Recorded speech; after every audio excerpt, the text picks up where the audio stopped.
Welcome to the Foul Play YouTube channel. Thank you very much, and thank you everyone. Welcome, true crimers. Welcome to our weekly podcast. It's great to be here, and thank you so much for joining us.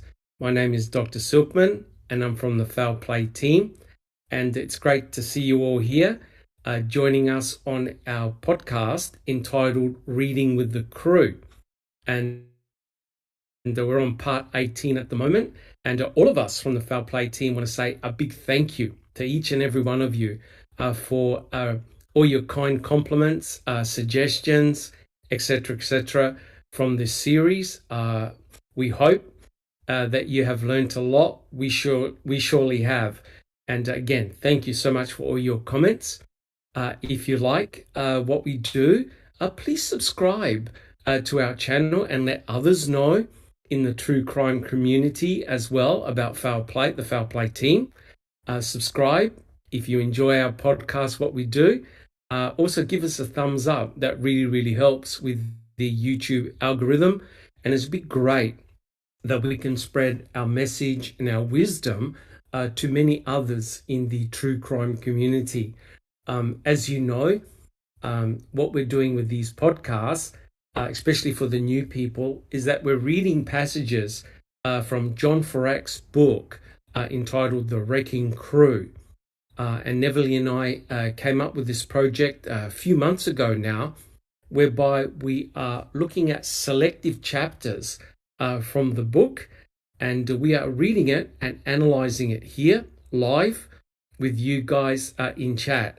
And please, guys, don't forget, if you got some questions, please leave them in the chat, and I'm sure the fellow moderators will alert us, and we'll try and read your question on live and try and answer it to the best of our ability.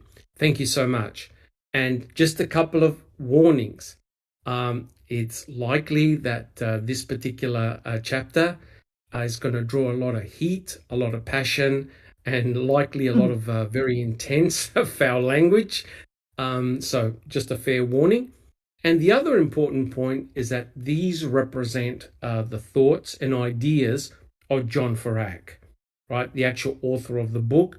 I don't necessarily reflect the opinions from the Foul Play team. So that's very important. And as we've always said, it's very important that you do your own research in this case, and of course, any case that you study, and you draw up your own conclusions. That's very important. And of course, guys, please be respectful in chat.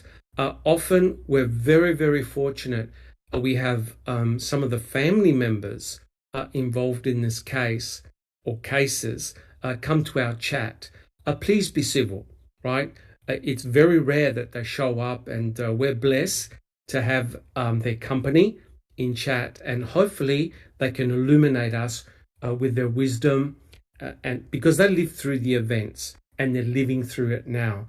So please be civil. Please be civil to each other in chat as well. Hey, if you got a theory and a hypothesis, discuss it on Discord. And if you look under our video description, you see the list of all the things that the Foul Play team does. It's extremely extensive, and I'm glad to be part as a small cog in the Foul Play team. Here on the panel, we're blessed. We're very passionate people.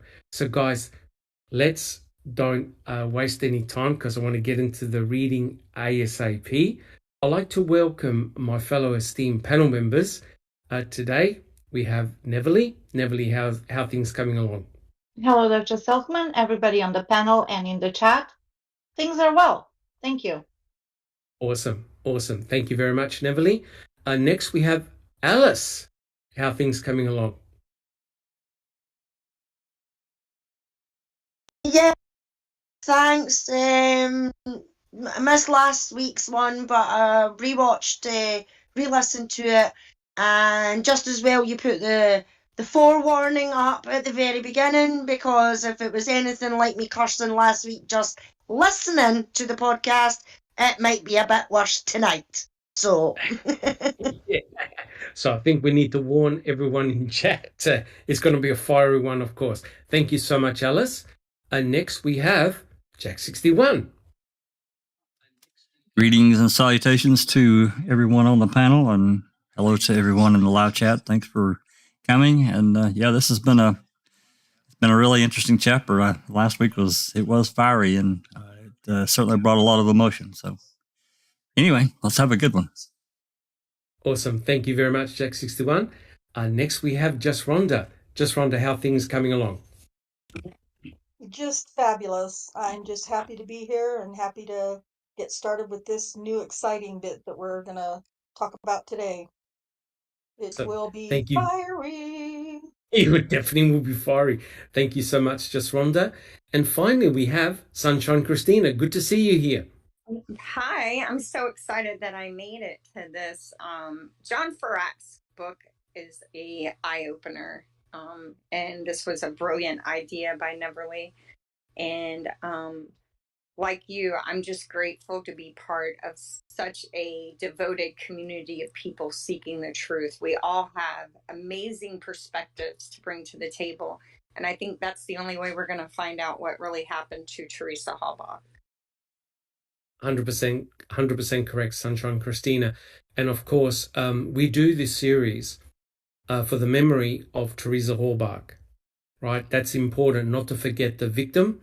Teresa Halbach was 25 years old when she was tragically and brutally taken, likely on October the 31st, 2005, which was Halloween.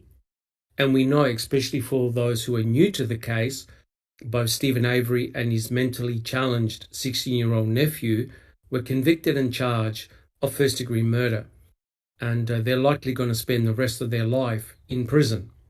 So we're here as a community to find out what happened to the very best of our ability, and we're not scared or frightened to take on the hard, challenging questions, right? And that's very important. We keep an open mind and we go where the evidence takes us. And so, guys, today, if you're following the chapter, it's chapter 23, entitled Ken Kratz. And today we're going to commence part 2. Now, as you all know, Kathleen Zellner, who's representing Stephen, hired various experts to look at the case, and she's uncovered a lot of shenanigans. One of the experts that she hired was Bennett Gershman.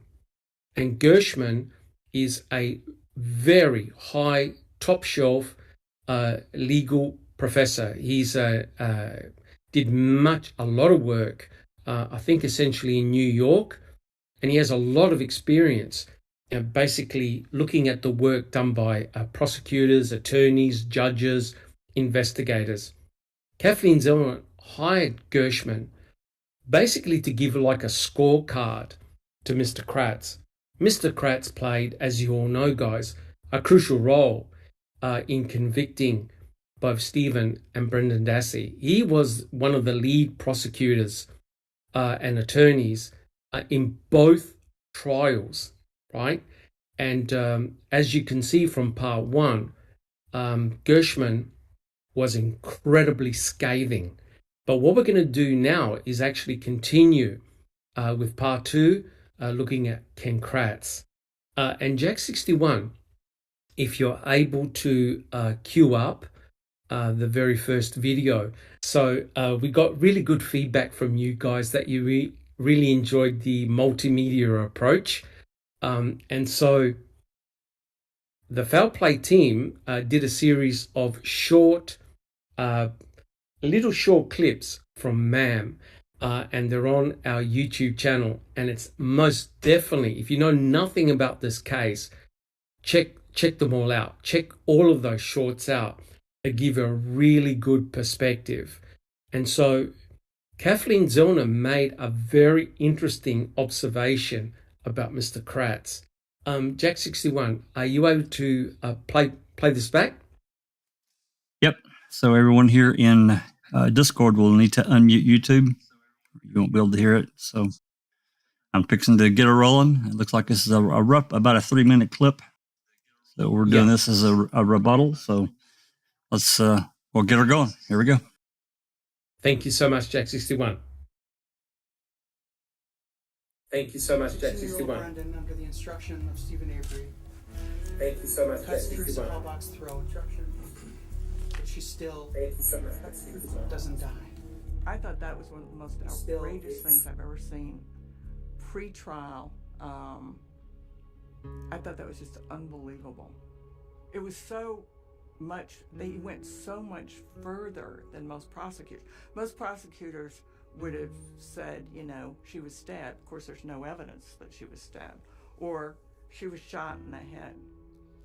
But this, you know, prosecutor creates this fantasy about what's happened, and then that spreads. This picture of Stephen Avery and Brendan Dassey makes more sense in hindsight. You can see the connection between the eyes, and they obviously, without saying a word, know what each other is thinking. Look at this photo of the two. Notice what's on TV. There's additional information in the complaint as to additional torture, as to additional mutilation, as to additional mechanisms of death, which includes manual strangulation and gunshot wounds. I can't think of a worse way to go than what he described in that press conference. I mean, that's a pretty gruesome picture to paint. You know, I believed him at first, and now it's the other way around. You know, it's his friend coming out and saying all that stuff. I totally think he did it now. It violated every sense of ethics that governs the conduct of prosecutors. Legal ethics and ethical rules prohibit a prosecutor from discussing the contents of a suspect's confession. The rules are crystal clear.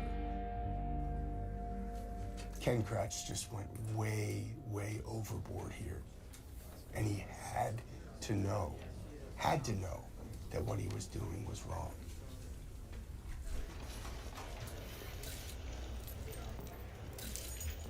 Brennan was just a pawn, just a tool that was used by the investigators and the prosecution to frame Stephen Avery.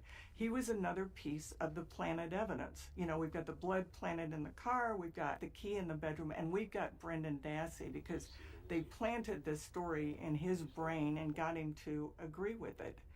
And that they could have survived through the court system in Wisconsin, I think, is shocking.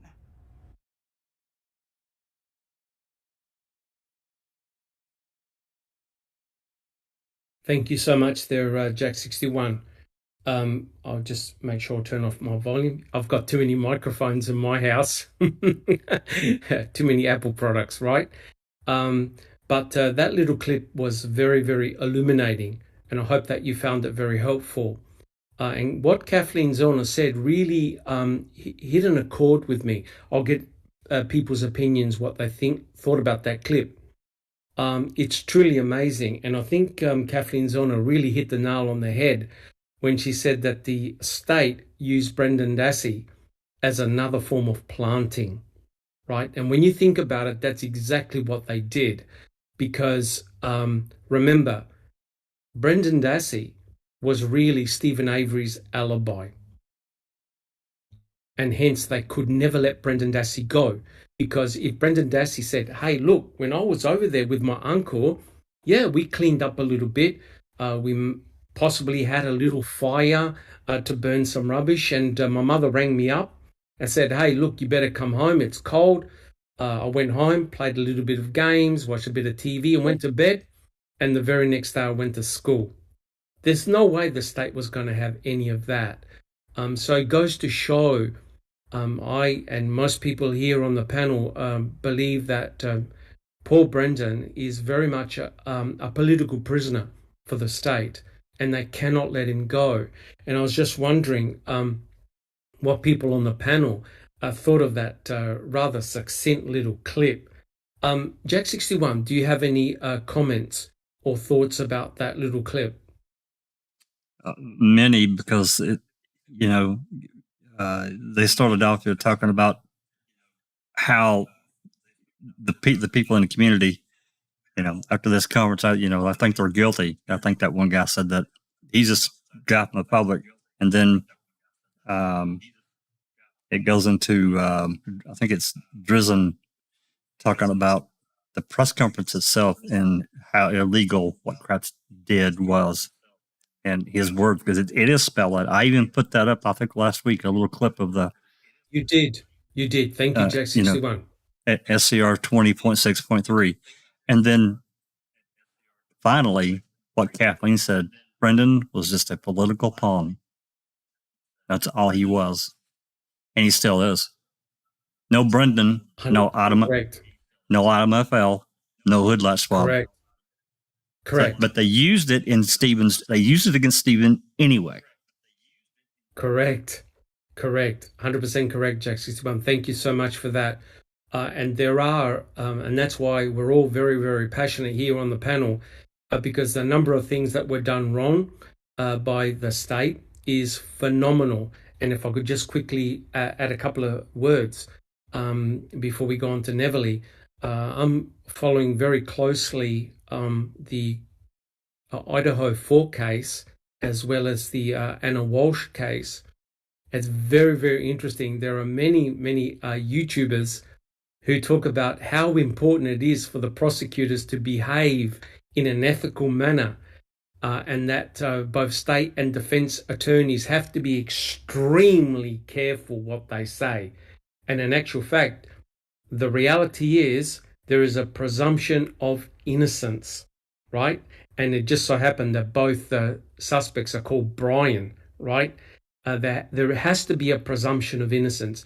And quite clearly, guys, as we discussed, there was no presumption of innocence for both Stephen and for Brendan. It was a shocker. Neville, what are your thoughts? Doc, can I add one more thing before Neville? Absolutely, Jack. Can you imagine in the Idaho 4 case if this prosecutor for the state of Idaho, that county, came out and did what Ken Kratz we just saw, we've seen pieces of? Can you imagine the backlash? It would blow that case out. It will possibly mean Brian Koberger walking. That's right. For prosecutorial misconduct. That's right. And that's why this particular chapter does my head in. And it's a very important chapter because it's a lesson that all of us have to learn. What are the proper ethical ways in which to conduct a case, right? And I know that many YouTubers have come out, oh yeah, Brian's guilty, this other Brian is guilty, but you can't actually say that until the case is before a jury and a judge, right? Despite the evidence. And what Mr. Kratz did, and we'll cover it, is simply off the charts in level of stupidity. And it's a very valuable lesson for all of us. Neville, what did you think of that little clip?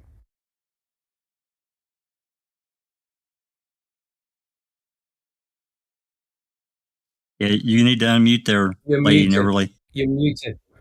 Thank you. Thank you very much.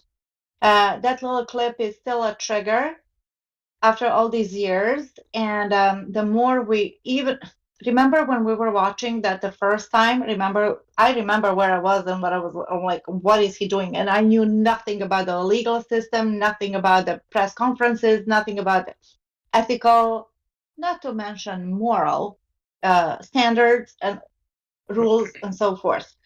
So he knew exactly what he was doing, and he did it on purpose to achieve one goal, which is to poison the pool for the potential jurors, and he achieved that. Absolutely achieved it. It's just disgusting. You should see the comments in the chat. I agree with every single one of you guys, what you said. Donna says the case should have been thrown out at that point. Kratz walked the tightrope hoping he wouldn't fall, right? Correct. Grandma says that broadcast by KK was another plant. TTM fangirls says KK broke so many ethics in the presser and he should rot in a cell. I mean, you guys are so right. Now we know for sure that he's done them wrong. 100% correct. 100% correct. And like I said, prosecutors, defense attorneys, everyone has to follow specific ethical rules, or cases can be overturned, cases can be thrown out. If Judge Willis was on the ball, he would have sent Ken Kratz and the whole team home. He would have sent the forensic crime lab home, but that's a story for another day. Thank you so much, Neville. Alice, what did you think of that little clip?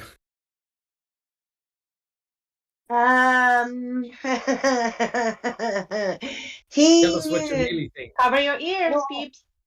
He knew exactly what he was fucking doing. He's nothing but a dirty, low-down fucking wanker for what he's done to that Wayne. And the way that the way you see Brendan coming out of that lift, as if there was a look on that Wayne's face to say, what is happening to me, and he knew. And what pisses me off the most is that nobody has came out, apart from this person, nobody has came out and fucking said what they done to that boy, what he done to that boy, because it was all him and his twisted fantasy fucking ideas, because everything that came spewing out his mouth was in his fucking head. He fantasized, in my opinion, he fantasized that this is what happened to Teresa.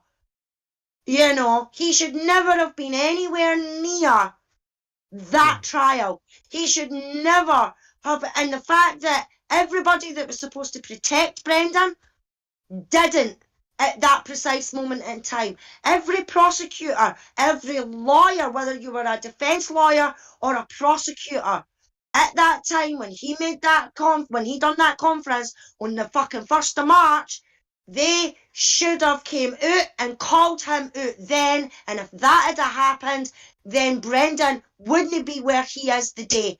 But the simple fact is that they're all fucking gutless cowards in this county of fucking Wisconsin, and their heads are so far up their own arses, they're smelling their own shit, and they think it's all right. It is ridiculous what they've done to him. Ridiculous. And that man, I've never hated, as somebody else says, I don't know if it was Donna or Rhonda or Matt or whoever, but somebody else says, I've never hated somebody so much in my life like I hate that man right now, because what he's done to that boy is disgusting. I mean, what he's done to Stephen as well is disgusting, but I'm sorry, what he done to Brendan is worse than what he's ever done to Stephen, in my opinion, because Brendan was a 14-year-old fucking child at the time, and it boils my blood. Yeah, he was a young man. Thank you very much, Alice, there for your honesty and your hard-hitting impact. We certainly missed you. Last week. But yeah, look, I could understand why passions run high, and we don't do this to glorify anything. We're here to show people, show fellow researchers, show those who are new to the case what a crucial role that a prosecuting attorney has. And certainly Mr. Kratz threw the rule book out of the window. Just Rhonda, what are your thoughts on that clip? Well, kind of going back to the Kohlberger thing, when I watch that clip again now, first of all, it makes me sick to my stomach. It just does things to me that make me just fucking nauseous. I mean, it's so horrible the way that It's he speaks, triggering. but it triggering it is. I mean, Yes. it does. It triggers all those horrible, disgusting feelings that I got the first time I watched it. And but it takes me back to Koberger because just Friday, the judge ordered a second gag order in Gag the order. Idaho 4 case, a second one. And the judge was very specific, not naming names, but including attorneys, defense attorneys, the state. The judge said family, said everyone. Now, of course, they can't keep everyone from saying whatever they want, but the judge was very clear that nothing was to come because stuff's being leaked. That's the problem. Things are, even though there was already a gag order in place, things are being leaked that only law enforcement or the attorneys could possibly know. And so the judge was like, and it made me think, wow, if we had had just one gag order in Wisconsin to keep big mouth fucking Kratz from running his disgusting mouth, but it wouldn't have mattered because he would have done it. He did do it anyway. And Correct. just fortunate that he didn't end up getting the case thrown out altogether. But you know what? He wasn't worried about that either because he knew who was on his side. So Correct. it's foul and disgusting. He is, I can't even call him a human being because he's just not, in my opinion. I'm Correct. fired now. Correct. Thanks. Yeah, thank you for throwing Fallon in under the bus with him, because everybody has to, Oh, again, remember, especially the new people. Fallon was the real power on that team. He had the yeah. directly to the AG's office, so it, he was fine with it. So hell, let's just do it, and that's what they did. 100% correct. The important thing to realize is that the gloves were off, right? The gloves were off. And we're going to hear Mr. Kratz's own words, which are going to infuriate everybody again. But it's very important that we do this thorough and go through this procedure, because just like Rhonda just mentioned, had this occurred in the trials that are coming up now, prosecuting attorneys or whoever leaked that information potentially could be disbarred and thrown off the case, right? And the whole case can come under jeopardy, right? Because it's very, very important, and I'm sure you guys will agree, you can't pollute the jury pool, right? You cannot pollute the jury pool, because how are you going to get 12 jurors, or how many they pick, 14 or 16 initially, that are unbiased, right? And you know that Strang and Buting, remember when the Void Doyer, I think they're called, where they looked at all the applications, a lot of them said, of course he's guilty. What are you talking about? Right? So that all came about through Mr. Kratz's press conference, right? Sunshine Christina, what did you think of that little clip? So what I keyed in on, that's what I love about all of us, because we all keyed on something different. Teresa's friend, the comment that was included by him is kind of interesting when you think about it. He said the picture he painted was very brutal. I would hate to have a death like that. Now, that's Horrendous. an odd way for a friend of Teresa to describe what he learned by Brendan's confession. He said he painted a pretty gruesome picture. Not that this kid and his uncle brutally murdered my friend, that he painted a picture. And because that's what he did, right? He painted. Correct. So why was he aware? It's just an odd statement to make if you're grief stricken, in my opinion. 100% correct. Thank you so much, Sunshine Christina. And that's why it's good very, catch.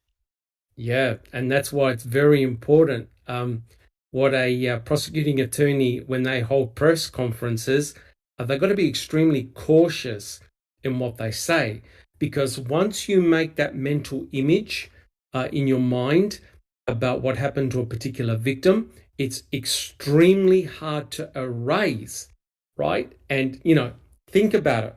Even Avery was going through a civil suit, right? And to have all those accusations leveled at you, how sympathetic do you think a judge would have been had the civil suit continued?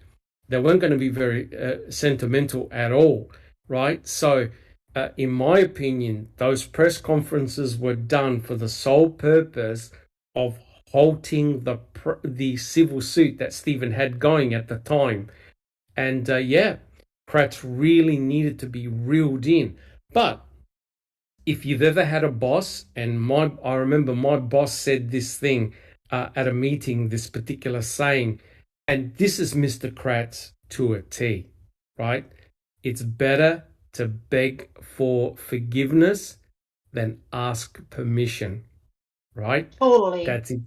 That's exactly what Mr. Kratz did, right? He did the press conference and then realized later, oops, but it was too late. The horse had bolted. And All right, if I may, yes, he purposefully wanted to produce that shock and horror, shock and awe element to the locals. And he needed to shock them. He couldn't go like half measure. He did full measure. Full measure. 100% correct. 100% correct. It was shock and awe. Alice, thank you, Neverly. Alice, do you have a comment? Yeah, he knew exactly what he was doing. He didn't care if it tainted the jury pool or not, because he knew for a fact that he could get away with saying whatever he wanted and nothing would happen to him.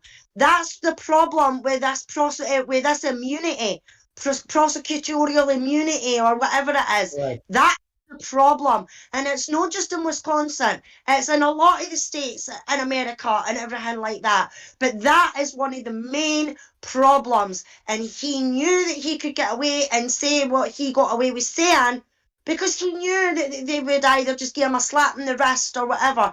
But if he knew that he could get suspended and lose his license and everything like that, I guarantee you it would have been a different story. He would have sat in that press conference and he would have said, oh, we've not got much to know, the investigation's still going, yada, yada, yada, yada, yada. You know, but he didn't. Wanted it to sound as bad as possible, because they knew Stephen had been wrongly convicted the first time, so they needed to make it sound worse the second time. As I've always said for the beginning, since I've joined foul play and everything like that, is DNA got him off the first time. They made sure that DNA wasn't going to get him off the second time. And then Kratz made sure that Brendan wasn't going to get off with that press conference where he says, and like Christina said, Teresa's friend on that thing said he made a good story with what he told in that press conference. So he knew exactly what he was doing, Doc. Exactly. Correct. It's not naivety. It was definitely deliberate. It was definitely targeted. Kratz knew. And as Jack61 alluded to, Tom Fallon right next to him, that could have advised him. Not even Tom Fallon was able to convince. Whether Tom Fallon said anything to Kratz, I doubt it. And so there was a lack of duty of care, right, by the prosecutor. All right. Well, guys, who have we got in the chat? Neverly, who's in chat today? Well, we have a full house, Dr. Silkman. We got 50 people pretty much repeating the same sentiment about Kratz. And actually, it's not just Kratz. Freaking Pagel was there, sitting next to him. Correct. The sheriff was sitting next to him, and Judge Willis didn't have a problem with it. So there you go. Yeah, so we have. Correct. Welcome, everybody. If I do not say your name, please forgive me. I'll try to catch up. We have Anthony Hills. We have Donna, Jeff Jones, Behind the Magic. We have our super mods, Cat and Dark Side of the Moon.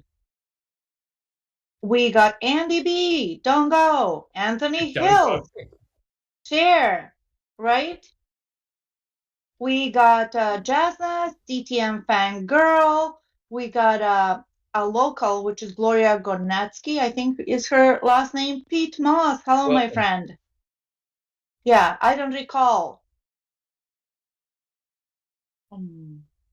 Behind the magic, did I say that already?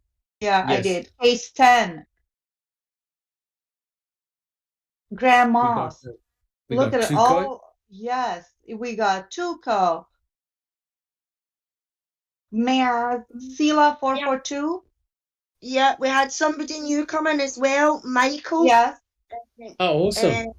Yep, because I haven't Clive seen his name in the Coolidge. chat before. Clive Coolidge, Yoga for the Ageless.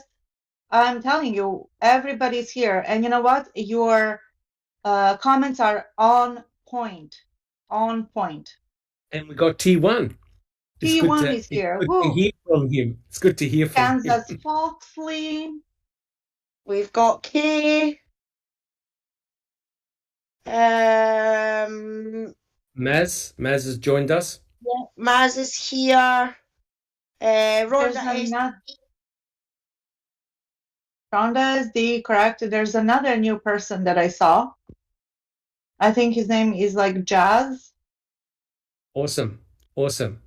All right. Thank you so much. And guys, if you are new to the channel, please tell us where you're from, what country you're from.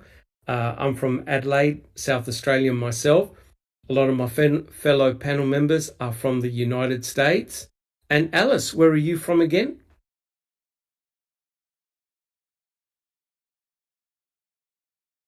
Alice? I'm the wee angry Scottish lady.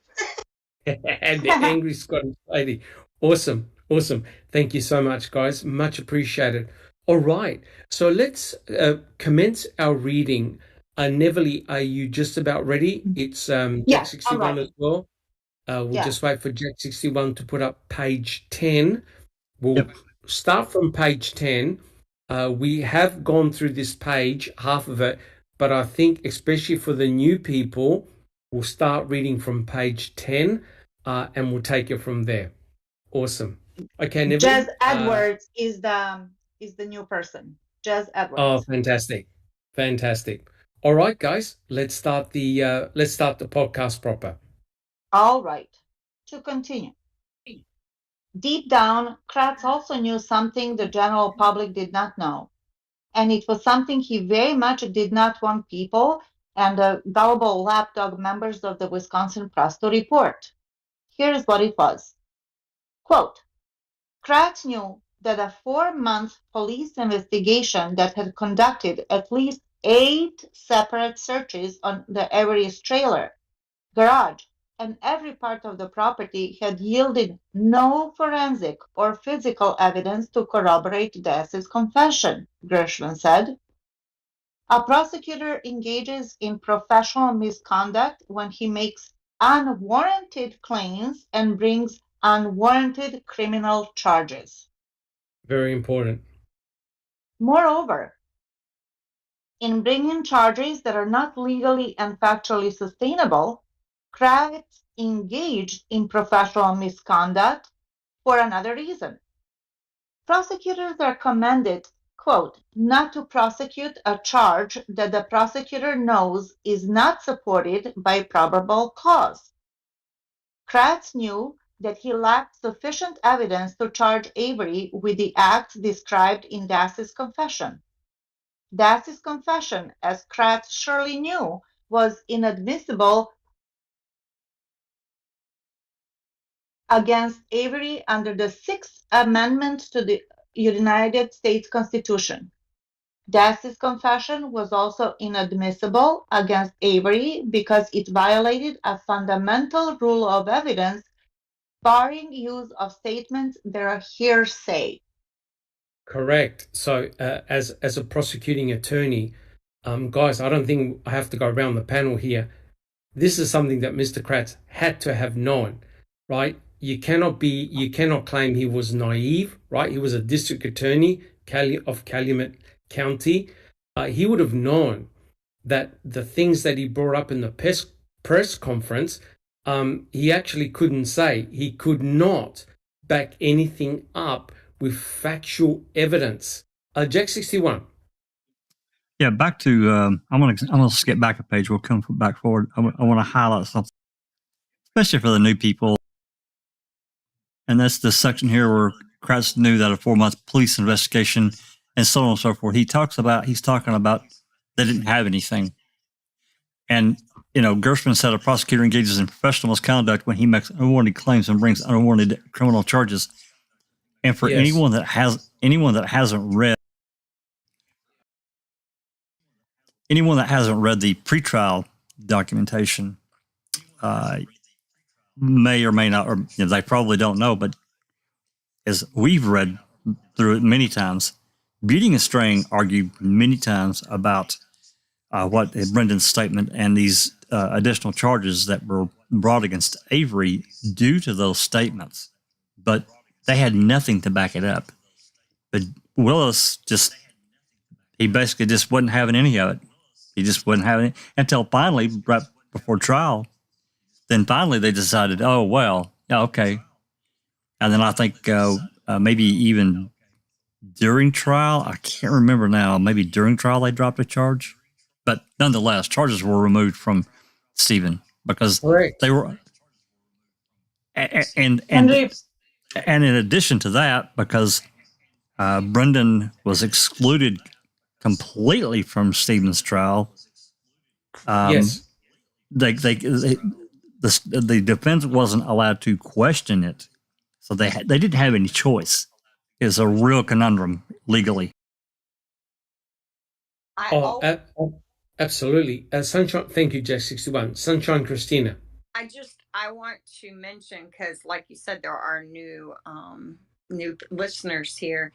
I always come back to the letter written by the Manitowoc County Corporation Council saying, and I'm paraphrasing here, but basically, we don't care where the trial's head as long as Judge Willis is the judge. And right.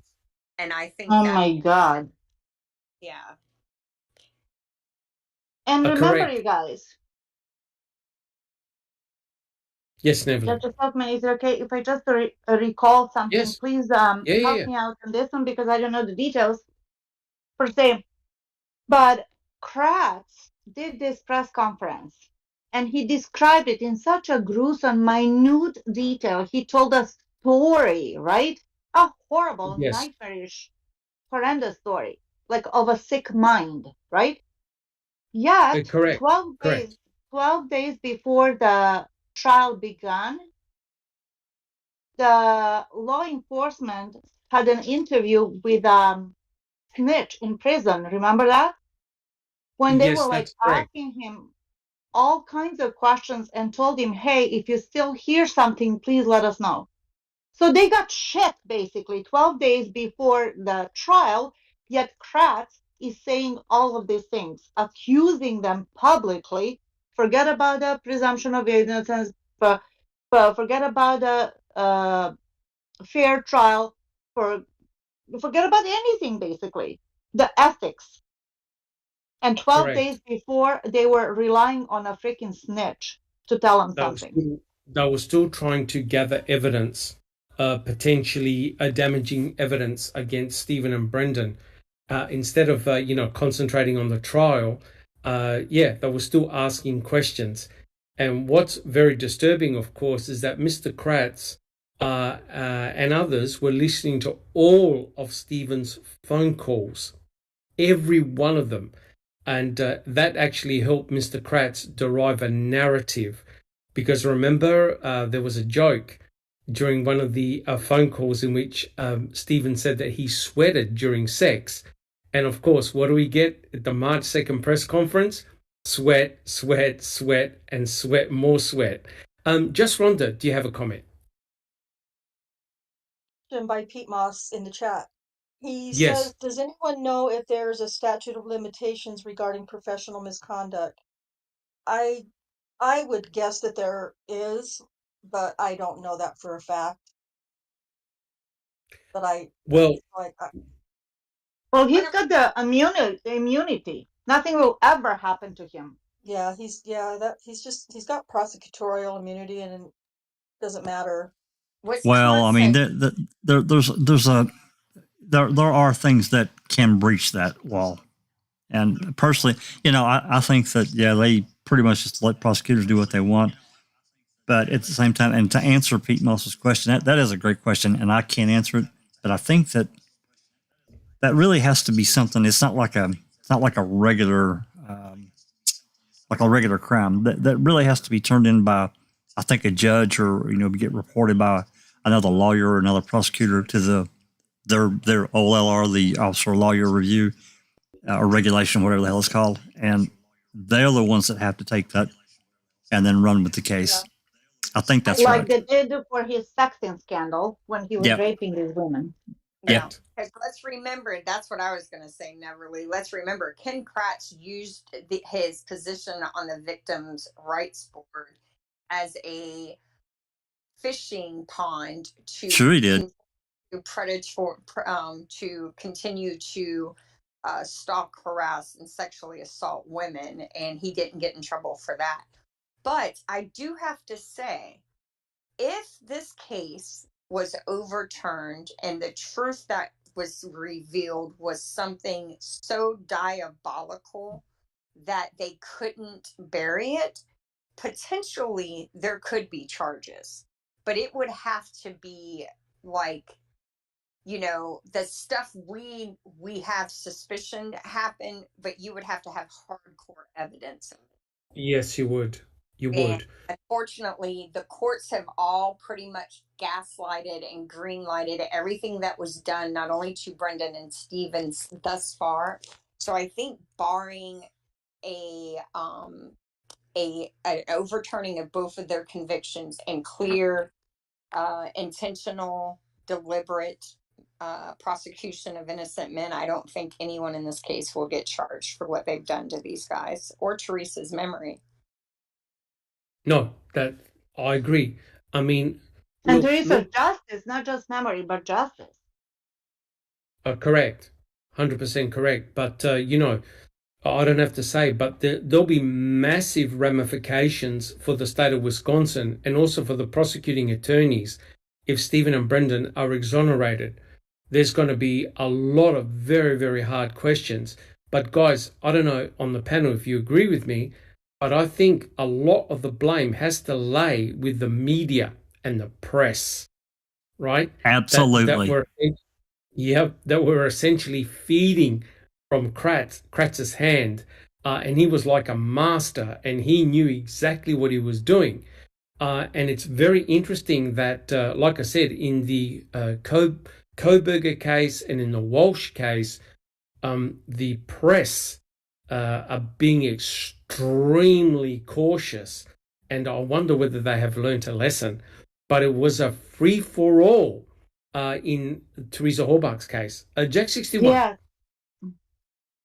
Think about this, the clip that we played in the beginning, and they were showing Brendan and Stephen at the cabin, and there was a photo, and then there was a TV in the back of that photo, and it had a photo of Teresa, and that reporter said, "Notice what's on in the background of that," or something to that effect, trying to point out that they're watching they're watching Teresa.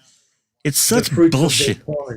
Yeah, the fruits of their crime, and it is really shocking because there's the image where they're all at the table, right, with Mama Avery and Papa Avery, and Brendan and Stephen are sharing a smile and a laugh. And the reporter was insinuating, well, now this takes on a new significance. And it just goes to show the power of the media in order to influence. Alice, do you have a comment? Yeah, the media have learned nothing, Doc. Absolutely nothing. They twist it how they see it. Like, for instance, that photo, them all sitting round the table. That is an innocent photograph of a family sitting round a table who they know what's happening, they know what's coming, they know that their son and their uncle is going to be accused of this horrendous crime, but they have tried to make it look seedy and seditious. Oh, they're smiling about what they've done, and they exchange glances. Yes, sinister Yeah, glances. yeah. Look at the way they're looking and they're smirking each other. Look at the deviousness in these eyes and all the rest of it. So yes, the press have got a lot to answer for, especially now when all this stuff has came out about the planting of the evidence and the amount of questions and doubts that have came up in this case, and the amount that we've came across as well. For nobody, none of the press channels, whether it's international or local or what, for them not to be jumping on these inconsistencies, even in Ma'am too, when Kathleen done these experiments to prove what the state was saying is Correct. bollocks. You know what I mean? Not Correct. one of them, not Angela Levy or any of Yes. them have came Yes. out and been like, but wait a minute, you know what I mean? They've no questioned it far enough or deep enough, in my opinion. So they've not learnt their lesson. You've just got to take I know a lot of people are going to roll their eyes in chat, but you've just got to take the Depp and her trial. Now, a majority of us on the panel watched that trial as it was happening live. We seen the evidence coming out. We seen it happening in real time. But what did Yes. the press say? They twisted it and made Johnny Depp trying to make Johnny Depp look like an abuser who was getting away with doing abuse, and that she was a victim and everything like that. Even when the phone call came about, when she said, I didn't punch you, Johnny, I slapped you. You know, he was still the villain. So the press have learned nothing. Journalism is what's the right thing I'm trying to say? In my opinion, real journalism is extinct now, because Correct, You're Alice. correct. You're yeah, correct. because You're correct. every Journalism is channel, dead. every news channel, every printed paper, every paper that is online with your Daily Mail and everything like that, it's no journalism anymore. It is them and this story for somebody and this story for somebody, and no checking the facts when it comes to telling their stories. And they just put out all this shit and expect us, the public, to swallow every word that they have been saying. So, in my opinion, Doc, they have not learned their lesson, and they won't learn their lesson until they start being held accountable for the pish that they print online, and when they print it on a newspaper, or you've got your presenters on the telly that are coming out with the rubbish that they come out with now. In my opinion, Yeah. true journalism is dead. Yeah. And And sorry. Thank you, Alice. Yes, Neverly. to add on to what Alice was saying, there was one truthful moment when it comes to the press, and it was in MAM, I think MAM 1, could be 2, it does matter, when one of the reporters said, murder is hot, it sells. Yes, that's what I was going to say. There you go. That's what I was going to say. And that's a very good point. And what is very disturbing, I know this is going to sound counterintuitive, but true crime, especially on YouTube, and is sort of like in competition with the traditional news reporters, right? The news reporters, by and large, I'm talking about the traditional TV stations with journalists and reporters. They don't like sleuthers. They don't like true crimers. True crimers like us look at different perspectives of a crime, the trial, etc., etc. At the Foul Play team, we deep dive. That's a big difference, right? We spend a lot of time going through primary documents, photographs, interviews, and Jack61 will back me up on this, right? We don't make off-the-cuff remarks without having some form of corroboration, right? Jack61. That's right. Yeah, just to add a little bit to your comment there about these journalists not liking, YouTube creators or whatever social media they're on. I don't know how many people know, but a lot of these YouTube creators, especially during the Depp Heard trial, the media went after them. I mean, really went after them. I mean, not necessarily. There was even talk with some of them about taking legal action against that umbrella guy, and his Signor on Platform Planet. Some of these other, they were so put out with them because they were telling the truth and they couldn't spin their freaking story. So guys, here's a tip. Keep your eyes on these two cases, the Koberger case and also the Walsh case, and have a look at the way that both of those cases are treated in the media by YouTubers and by the prosecuting and defense attorneys, because we now have a direct comparison to what happened in Stephen and Brendan's trials and how that was handled and processed. I understand it was 2005, but hey, ethics are ethics. Sunshine Christina. I just want to add, I think people are beginning to recognize that traditional media is influenced and controlled by the government narrative. And YouTube, TikTok, other platforms where people are streaming and they're backing up, and that's what we at Foul Play are great at doing. We could choose to do a 10-minute catchy, all the happening catchphrases, hashtags, and get views like that. But that's not what we're about. We want to know what really happened. We want the truth, and we want justice for everyone who was wronged by people tasked and paid for with our tax dollars to provide justice, who in fact instead did a great injustice to everyone but themselves. The only people who benefited from Teresa Halbach's missing person investigation are employees on the Wisconsin government payroll. No one else has benefited from that. Everyone else is left damaged, broken. Well, the media, the media cash register, Christina, they really benefited. Yeah, but they're in the government pocket, right? So, I mean, and I think that's where social media and the internet is really affecting positive change.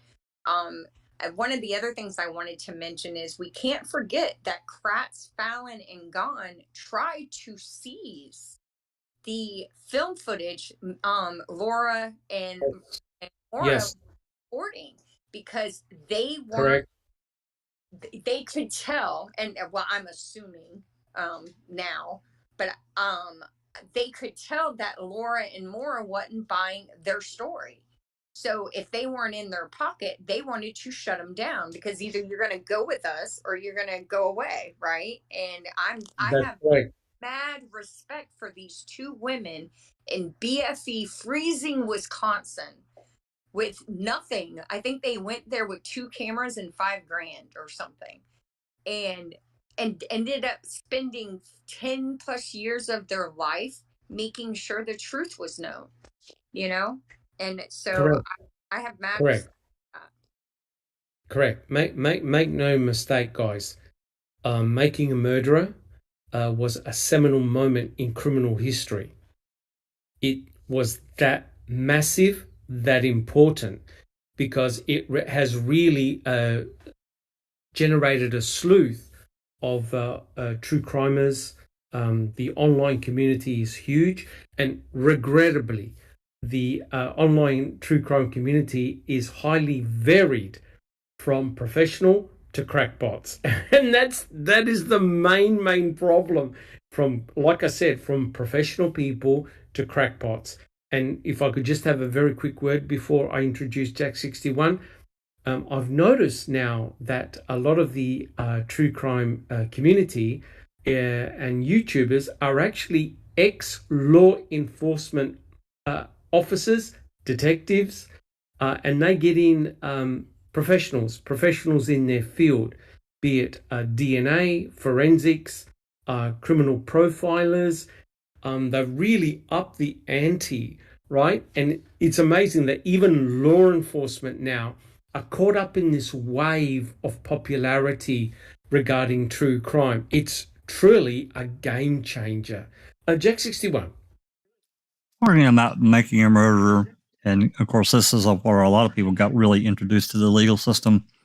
But I just wanted to mention for anyone that's kept up with us on the Coburn the Netflix lawsuit, and of course, in addition to suing Netflix, there's a suit. I mean, it's also that extends to Synthesis Films, which is really Laura and Maura. So in effect, so in effect, these lawyers have went after the filmmakers and Netflix because they're the ones with the really deep pockets. Because of they say they defamed Coburn through a series of scary music and danger music and just a bunch of horseshit. It's so stupid. Anyone that's listened to us read these documents, especially the last 30 documents around that number, there's really not been anything new. They just keep driving these same points that they've made numerous times over and over, but they're in effect going after Laura and Maura in presenting what they did. But because they're saying that this really focused directly on Coburn, which is not true at all. There were so many other elements, even though they refused to participate in making a murder. I'm talking about the state. They refused to participate. Yes. They still shown, I can take this for instance, like, court, the question was asked in court, were you, behind the RAV and looking at the license plate? And they gave the answer. They provided that answer. No, I wasn't. Correct.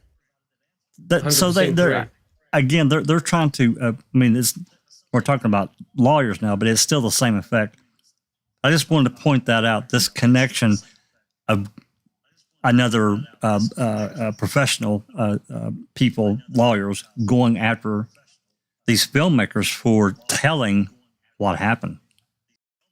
Correct. And as we've discussed many times, Jack 61, it's a massive form of censorship, and we have to be extremely careful. But yeah, correct.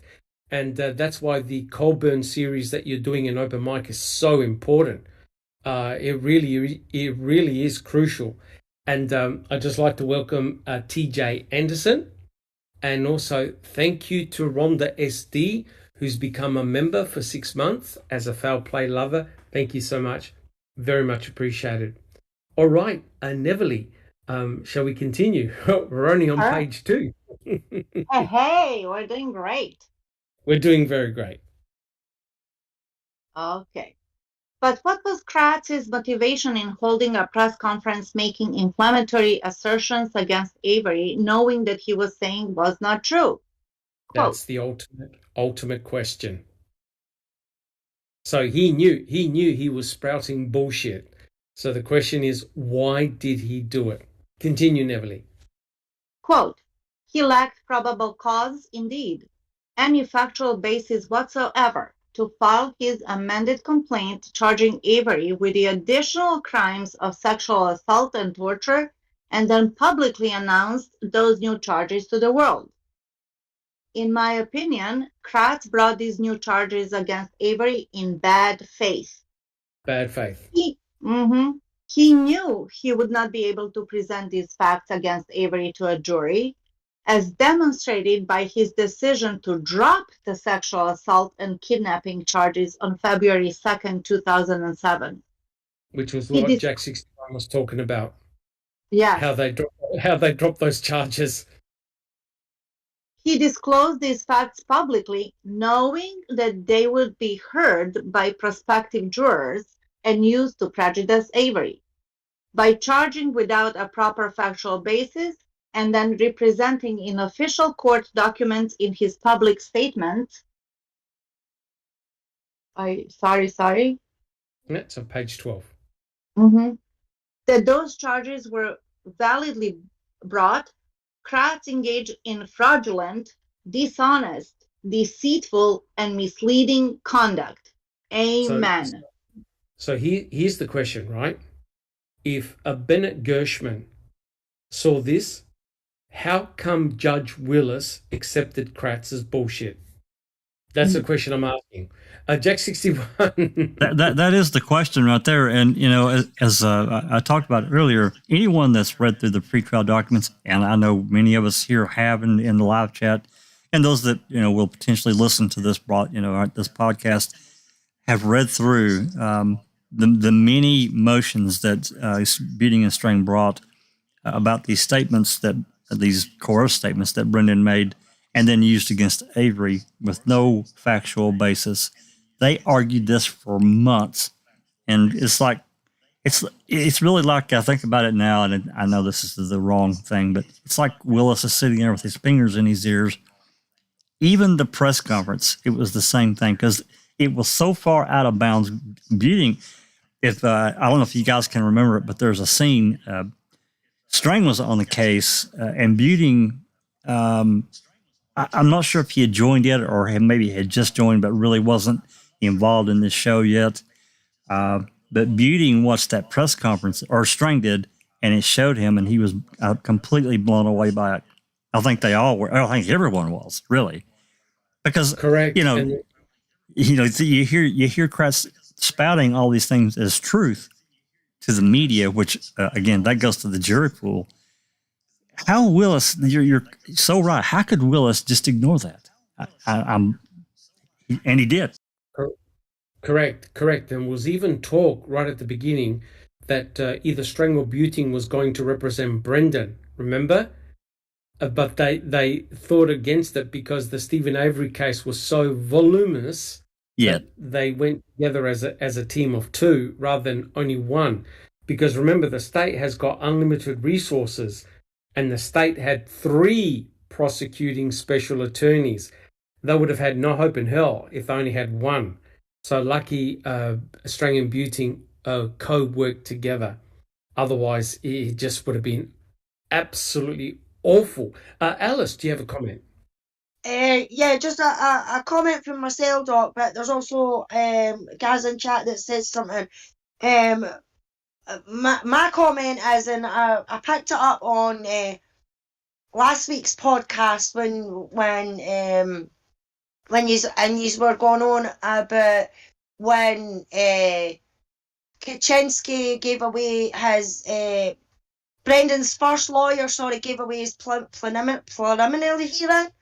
Jerry Butin, it's in Jerry Butin's book, Illusion of Justice.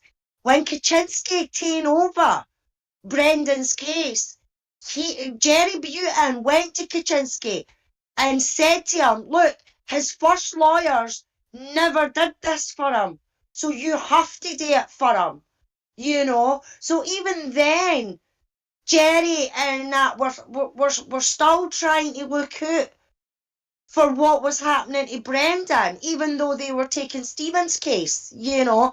And he said that he went to him and he said, look, he's entitled to this, so he should get it, make a point of saying it. And Kaczynski never done it. He did not do it. So that let Brendan do it again, you know. But Gaz in chat says, thing is, law enforcement is comprised of just the same variety of professionals and nut jobs as the internet sleuthing community. We're just expected to have more faith and respect them. Yeah, I've no respect for law enforcement for a long, long time, and I've definitely never respected the media because I know that they lie and they twist things and everything like that. Because Wee Luke Mitchell was vilified and trial by media when it came to his case. And nobody, not even our William, is going to tell me any different, that it wasn't trial by media.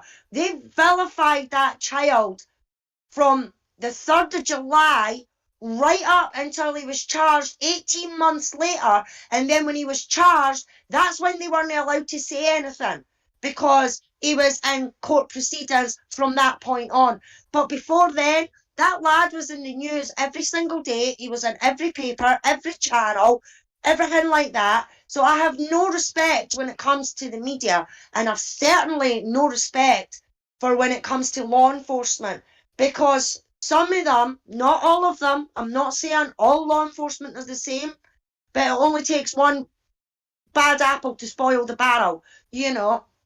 Here Correct. in the UK, there's another police officer who has been charged and is getting sent to jail for over 50 allegations and rape that he done in the time that he was a police officer, you know. Yeah.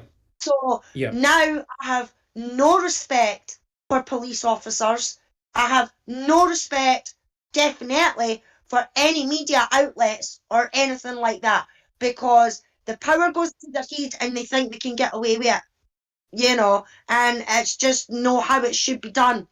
And I think more Right. people need to start talking and shouting about these things more, you know. Maybe if more prosecutors and lawyers came out in Wisconsin and the states surrounding Wisconsin by saying how bad Ken Kratz was in these press conferences, because it wasn't just one press conference that he had. I mean, he even turned up when he was off the case. He turned correct. up at Correct. Brendan's trial Yeah. and stood and done a frigging press conference. That's That much correct. so Kathleen Zellner seen him and was like, what the fuck is he all about? He's not even That's on this correct. case anymore. Because it was Yeah. Laura and Stephen that was on Brendan's case at that precise moment in time. But Kratz is turning up and doing a press conference at Brendan's trial. Are you kidding me? And he promoted his book too. Exactly, Which is Doc. Exactly. He even should more have lost. shameful. Fucker. I'm sorry, but what a fucker. Yeah, Yeah. exactly, Yeah. Neverly. Exactly. And Zellner's face was a picture. And I think after that, she decided that she wasn't going to hold back anymore when it comes to Kratz and everything like that. And that's why you see her in the, you know, in the show calling him out for what he is, you know? Correct. Correct. And thank you so much, Alice. Jack 61, do you have a comment? Just a brief one, and just this goes in with what Alice is saying in our trust in our, these professionals and these entities. Really, for we're raised to believe in justice, truth, and blah blah blah. But the issue, the real problem that's come about, and it's really out in the open now. It was before, but now with we're so connected in the world. The issue being that, you're going to have bad professionals or bad people in whatever profession. In all fields. Yeah, that's right. The problem for me is that there are so many really good police officers and law enforcement officers that want to do the right thing. At the same time, they are aware of the bad ones, and they don't say there's not a good. Here's where the quandary is. They probably want to say something, but they're just like the rest of us. They have their life. They want to be a cop or whatever. But they'll be victimized. Yeah, that's right. There is no good mechanism for them to report it without coming under some. In some cases, they're in danger for their damn life. There'd be no doubt about that in my mind at all. True. So there's no good, and that needs to change. I'm sorry, that needs to change so that the good police officers throughout the world can get the bad ones the fuck out. Correct, because you know what happens to whistleblowers, right? They somehow end up dead or in a river or in a forest somewhere, right? Or laced with cyanide. Mm-hmm. Or so vilified that they have to quit and go work at the wherever they have to leave the profession. Correct. And when you have the thin blue line approach, you don't rat on fellow officers. And you know what? I'll tell you who was very, very close. I don't know if you guys agree with me, but I think Jean Couchet was going to turn. I Yep. really, I think so too. I do I too. really Yep. do. I really do think that Jean Couchet was going to spill the beans So do I. on his boss. He- And Well, he he's- was not he seemed- promoted because he lacked tact. That's what Correct. Ferak told him. Correct. And what happened to And he Jean was Couchet? pissed. He died peacefully in his home holding a Bible. With the Bible in his hands, right? Yeah. Just before the Stephen Avery trial. I'm not saying anything nefarious happened, but oh my God. So, yeah. So here's the real issue here. All you need is one bad apple, and that's it. Now, the trouble is, and we've all discussed this, Kacerik was right at the top.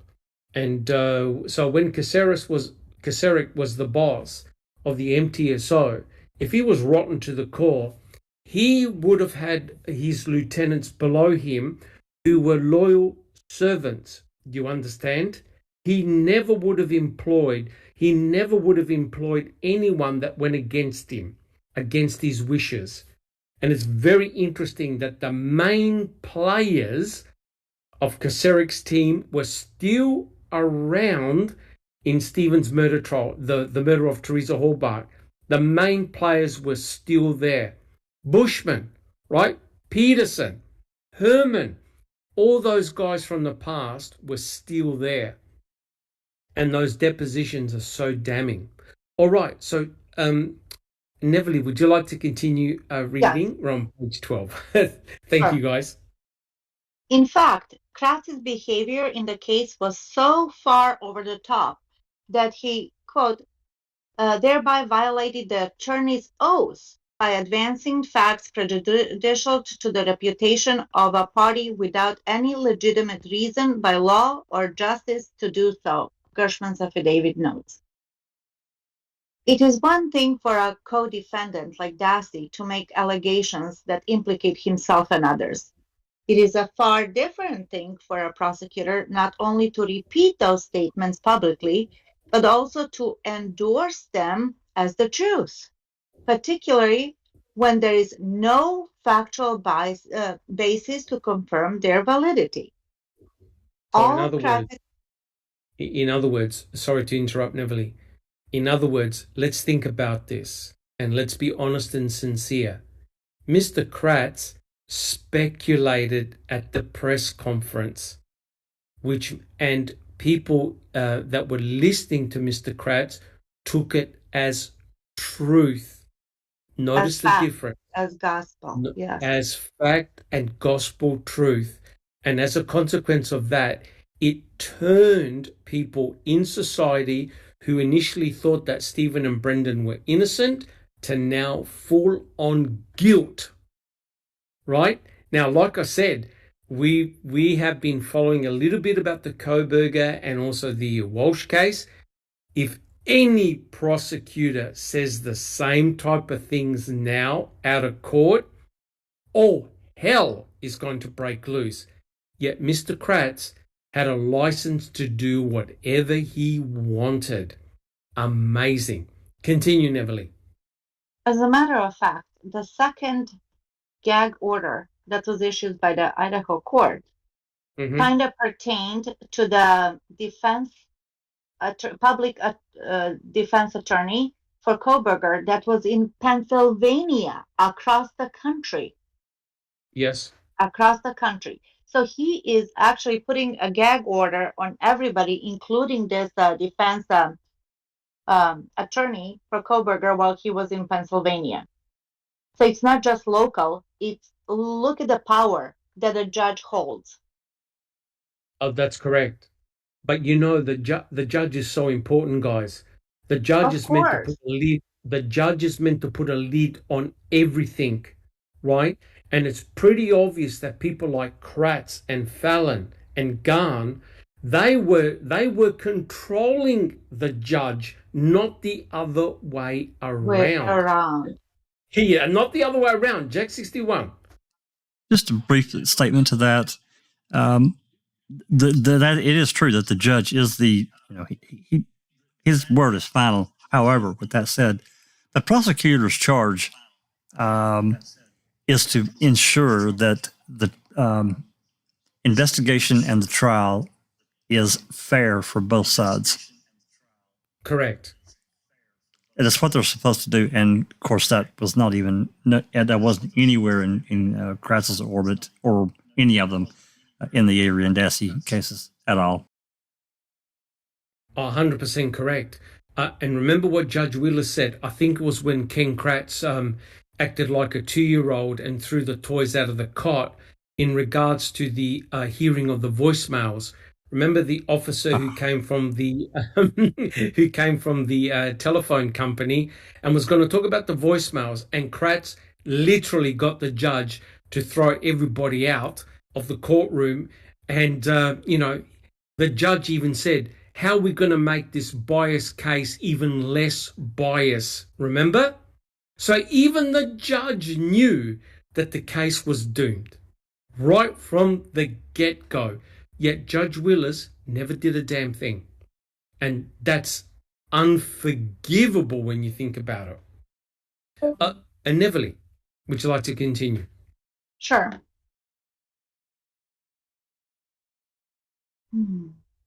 All of Kratz's references to Avery's alleged heinous acts were gratuitous, without any legitimate basis in fact or law, without any legitimate law enforcement reason, and destroyed Avery's character, his ability to receive a fair trial, and his constitutional right to the presumption of innocence. Collectively, Kratz's statements were offensive to the fair and proper administration of justice and the integrity of our system of justice, and demonstrated Kratz's unfitness as a fucking prosecutor. Ad-libbing a little bit. Ad-libbing a little bit, but you are so damn right. Right? Look, you can't understand. You got to understand how damning that is. A statement by Gershman, right? It's like a scientist being judged by his fellow peers, and they conclude that as a scientist you're hopeless, useless, and you shouldn't be in a laboratory. And this is a doctor, like a brain surgeon, talking about his colleague doctor who operates on trigger fingers and carpal tunnel release. No offense, but that's how it is. Two different levels of attorneys. Let me tell you now, this is as scathing as it gets, guys. Shocking. Jack 61. Think about also not only what Kratz did, but what he was able to influence at the time, I'm guessing because these people around him, and I'm talking specifically about the experts that testified in the trial, what he was able to coach them to do and to say at trial. And even some of the witnesses, which I think they compromised the hell out of, to get them to do what they did. It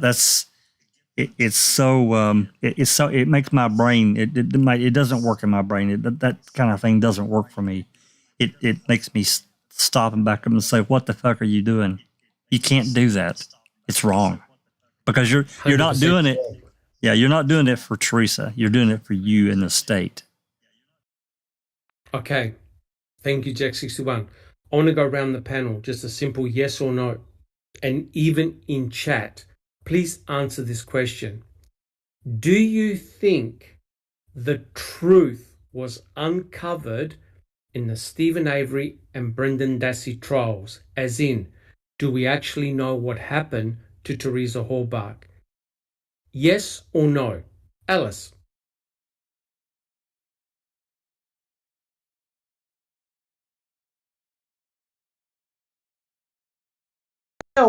No, Doc. None of them got a fair trial, and Teresa's never had justice. Yep. Interesting. Jack 61. Nope, not a chance in hell. Just Rhonda.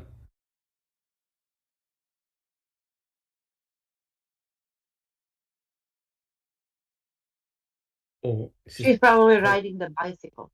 And Neverly, yes or no? No.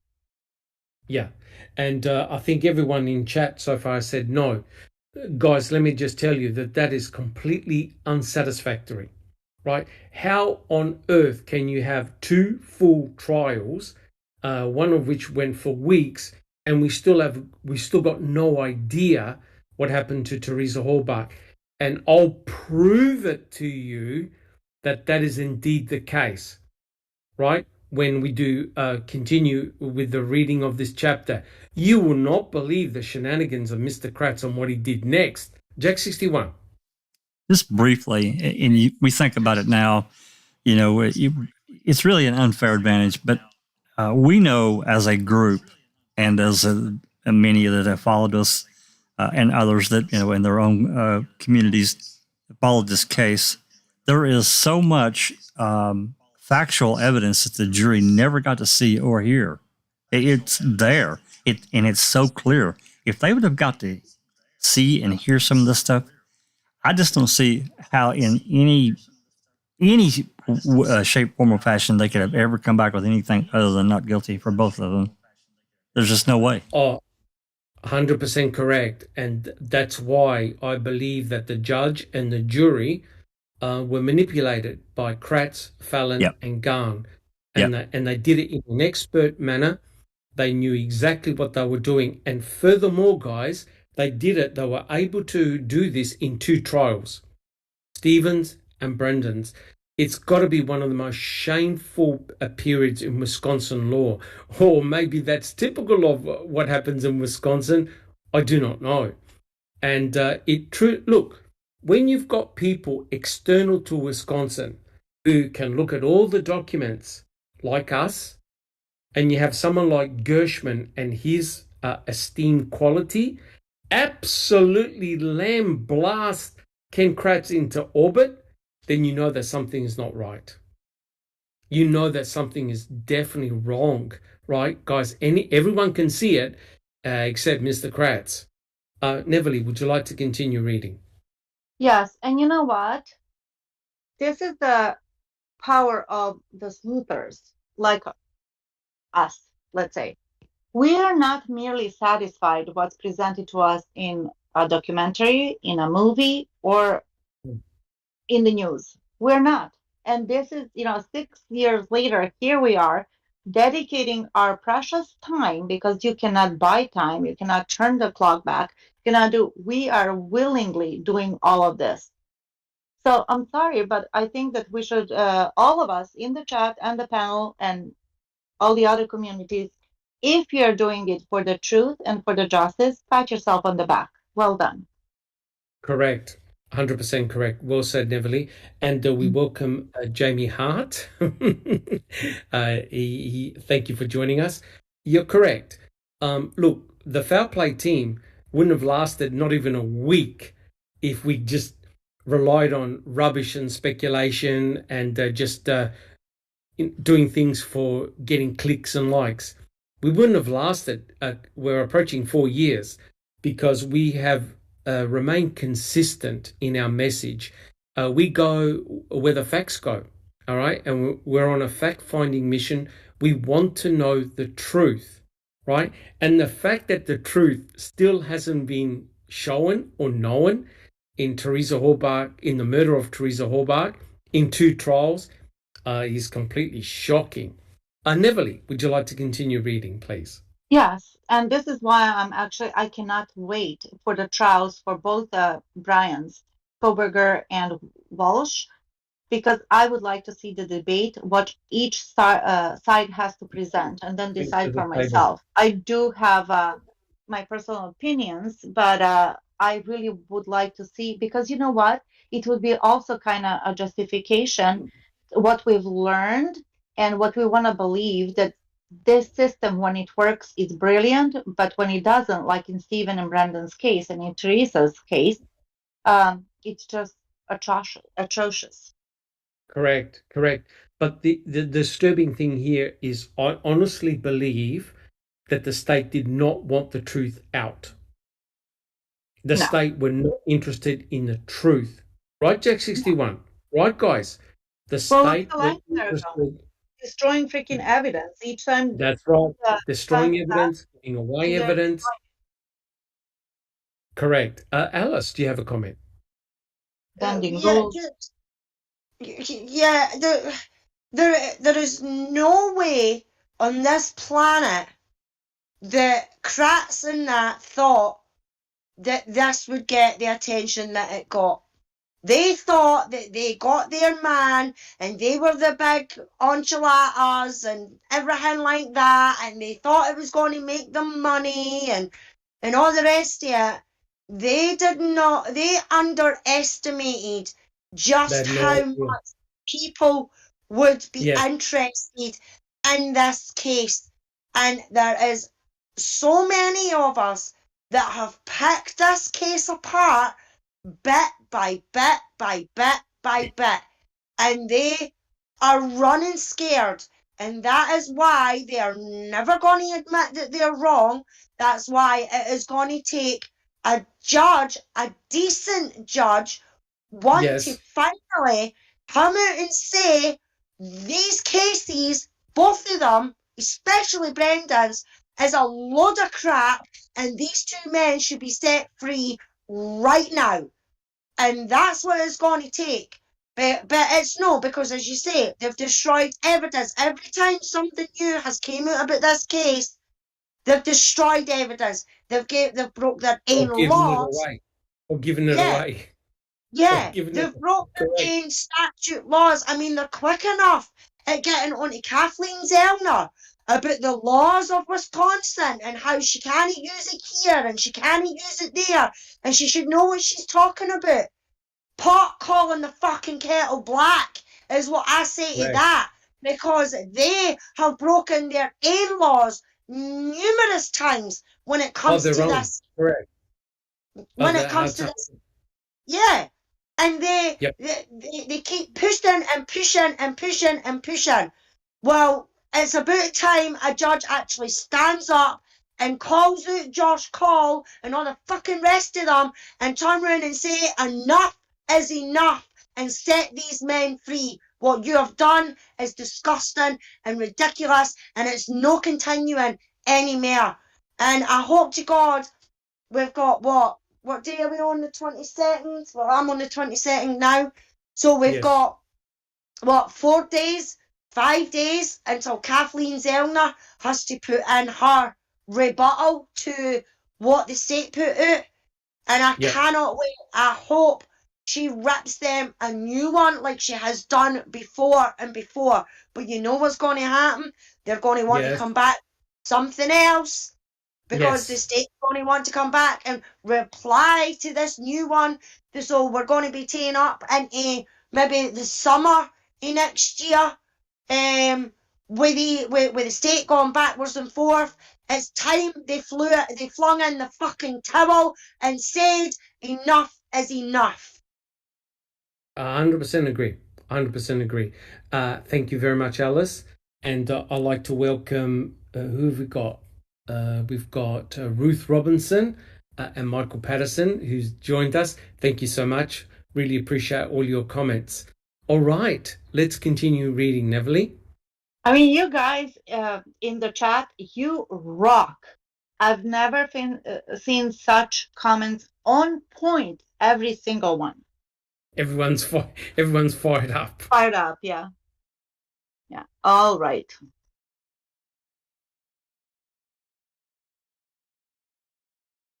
Kratz's egregious behavior ensured Avery's life was ruined, and he became a pariah in his community, just as Kratz successfully portrayed Avery during his term representing the voters of Calumet County, who kept electing and re-electing Kratz time and time again as their arbiter of justice.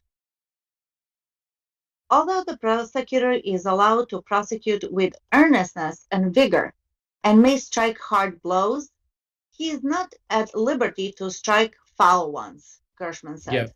Yeah.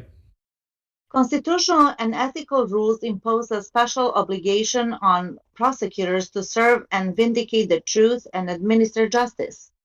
Thus, a prosecutor violates due process and his ethical duty to serve the truth, when he presents inconsistent and irreconcilable theories at two different trials against two different defendants. Such conduct is inherently unfair, deserves the truth, and renders any resulting conviction unreliable. Okay. Now, what we're going to do next, Alice, are you able to read this passage without slipping too much foul language? Because as you know, guys, I don't have to remind you, but we have one victim here, Teresa Horbach. Yet we have two different theories, murder theories, right, Jack 61? The state presented two different murder theories and murder scenarios. That's right.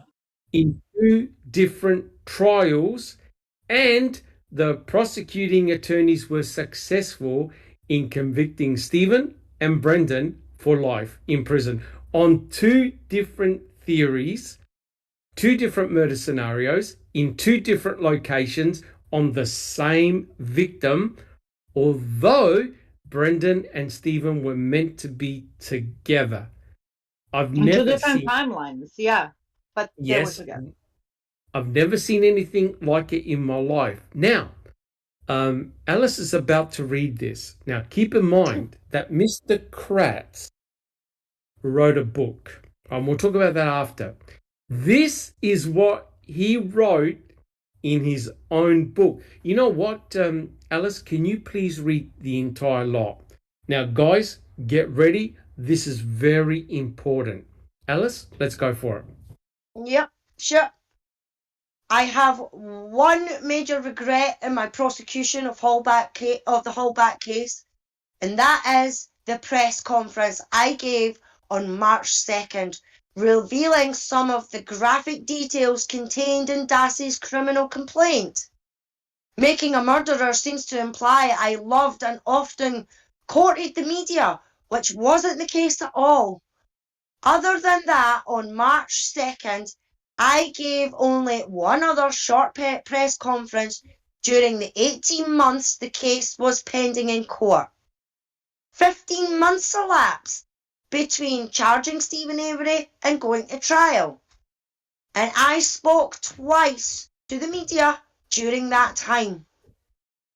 Believe it or not, I was frustrated with the media frenzy surrounding the case, and was certainly not trying to add to it. The Avery case was not just a matter of general public interest.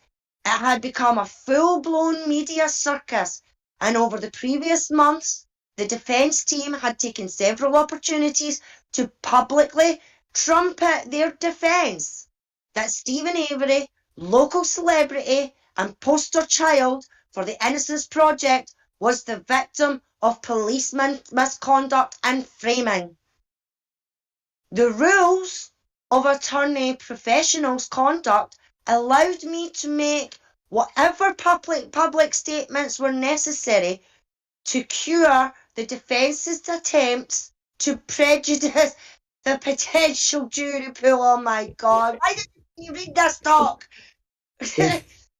Keep going.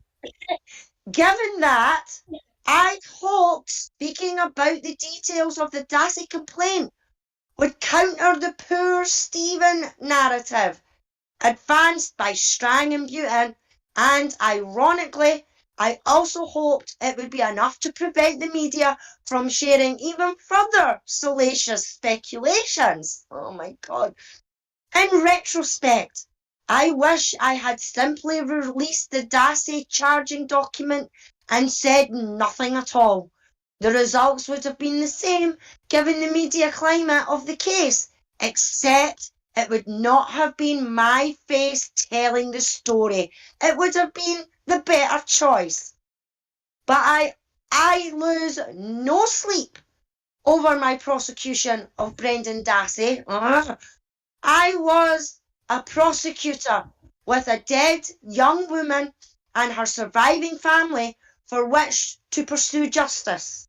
It was not my fault that Brendan was easily manipulated by Avery or had a low IQ, or was shy, or that he made a dozen inconsistent statements. I believe Brendan could have saved Teresa's life, but chose. That's the end of it. That's the end of it. Now, I could have written a thesis on that piece of shit that you just read out. But does anyone have let's start with Jack 61 first. Do you have a comment on that passage there at Jack 61? It is such bullshit. And anyone that has studied the case, even from a glancing blow, I'll say, but anyone that's done a deep dive like we have knows how much bullshit this is. This is Kratz trying to protect what he did because he knows how wrong it was.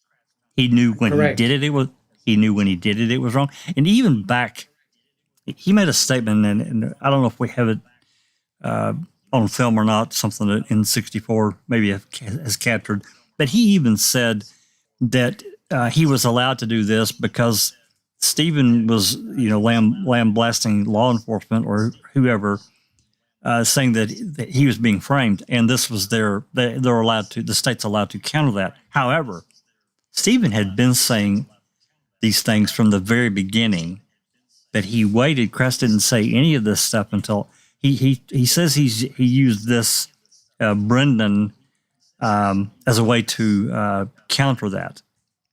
It's such bullshit. Everything he says here, it's just him trying to protect what he did, which he knew was wrong. He knew it was wrong. Correct. In retrospect, I wish I'd simply released the Dassey charging document and said nothing at all. The result would have been the same. Bullshit. That's a lie. Correct. And the person directly responsible for all the drama is none other than Ken Kratz himself.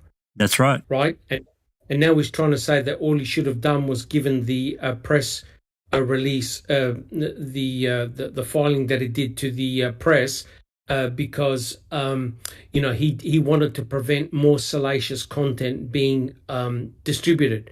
Let me tell you right now, it was Fassbender and Wiegert who got that salacious content and directly handed it to Ken Kratz, because that's exactly what Mr. Kratz wanted. Mr. Kratz wanted a narrative that they were desperately after, because the state even admitted they had no fucking idea what happened to Teresa Halbach, when, where, and how, right? And so now Mr. Kratz releases all this vitriol in front of national press. He terrified everyone in Wisconsin that, oh my God, look what these two have done. And now, guys, notice what he's doing. He's doing exactly what I said he was going to do. Beg for forgiveness. Dr. Silkman. Yes, Neville. You're so right. You're so right. Yoga said it so well. Yoga said it was a strategy, not a mistake. Our friend Yoga for the Ageless. Oh, correct. And you're so right. Correct. And this is sorry, Jack 61. I was just going to say, we can even prove this to a really fine point. Think about what he did in the May 13th, allowing Fassbender and Wiegert to re-interview Brendan without his lawyer. What did Kratz want? Yep. He wanted a clean, he wanted a 1 or 2 page statement, like you said before, directly saying, hey, we did this, this, and this. A clean statement. And that's not what they got at all. It was another jumbled fucking mess. And recanting. And recanting. You're 100% correct, Jack 61. And the reason why that's important is that Mr. Kratz was terrified about going through the forensic route, because he knew that it was circumstantial evidence that had been gathered by the state against Stephen. And he was terrified that Stephen's attorneys were going to prove that there had been planting taking place, right? And so he wanted, as Jack 61 alluded to, he wanted Brendan Dassey to give a 2-page statement exactly what they did. And hence, he would have handed that piece of paper to the judge and would have said, hey, look, Brendan Dassey has confessed. He's a star witness against Stephen. We're going to do a plea deal. We want life imprisonment for Stephen. We want 20 years or so for Brendan. Thank you very much. Thank you, linesman. Thank you, ball boys. See you next week. That's what Mr. Kratz wanted. Mr. That's Kratz exactly right. He did not want to test the forensic evidence because he knew it was as weak as piss. He knew it, right? And so what do we get? We get this mishmash presentation of forensic evidence by Culhane, by Eisenberg, which is complete garbage. And what has the state been doing ever since? Losing forensic evidence, using up all the forensic evidence. And Jack 61, what do they do with the bones? What do they do with the bones? Oh, they had a big giveaway party in 2011. Bonegate 2011.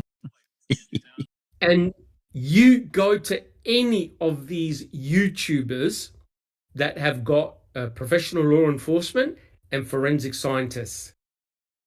The number one thing they say is the preservation of forensic evidence must last forever until that person dies in prison, right? You've got to preserve biological evidence because new technologies and new techniques come about all the time that potentially the forensic evidence can be retested and you may get a different outcome. The state knew this. The state knew that Kathleen Zellner was really onto the forensic evidence. What on earth does the state do? One, prevent Kathleen Zellner from getting access to the RAV4 and the blinker light. A23 is gone, and they gave away the cremains back to the Hallbach family, and there's no evidence that the Hallbachs asked for the cremains to come back.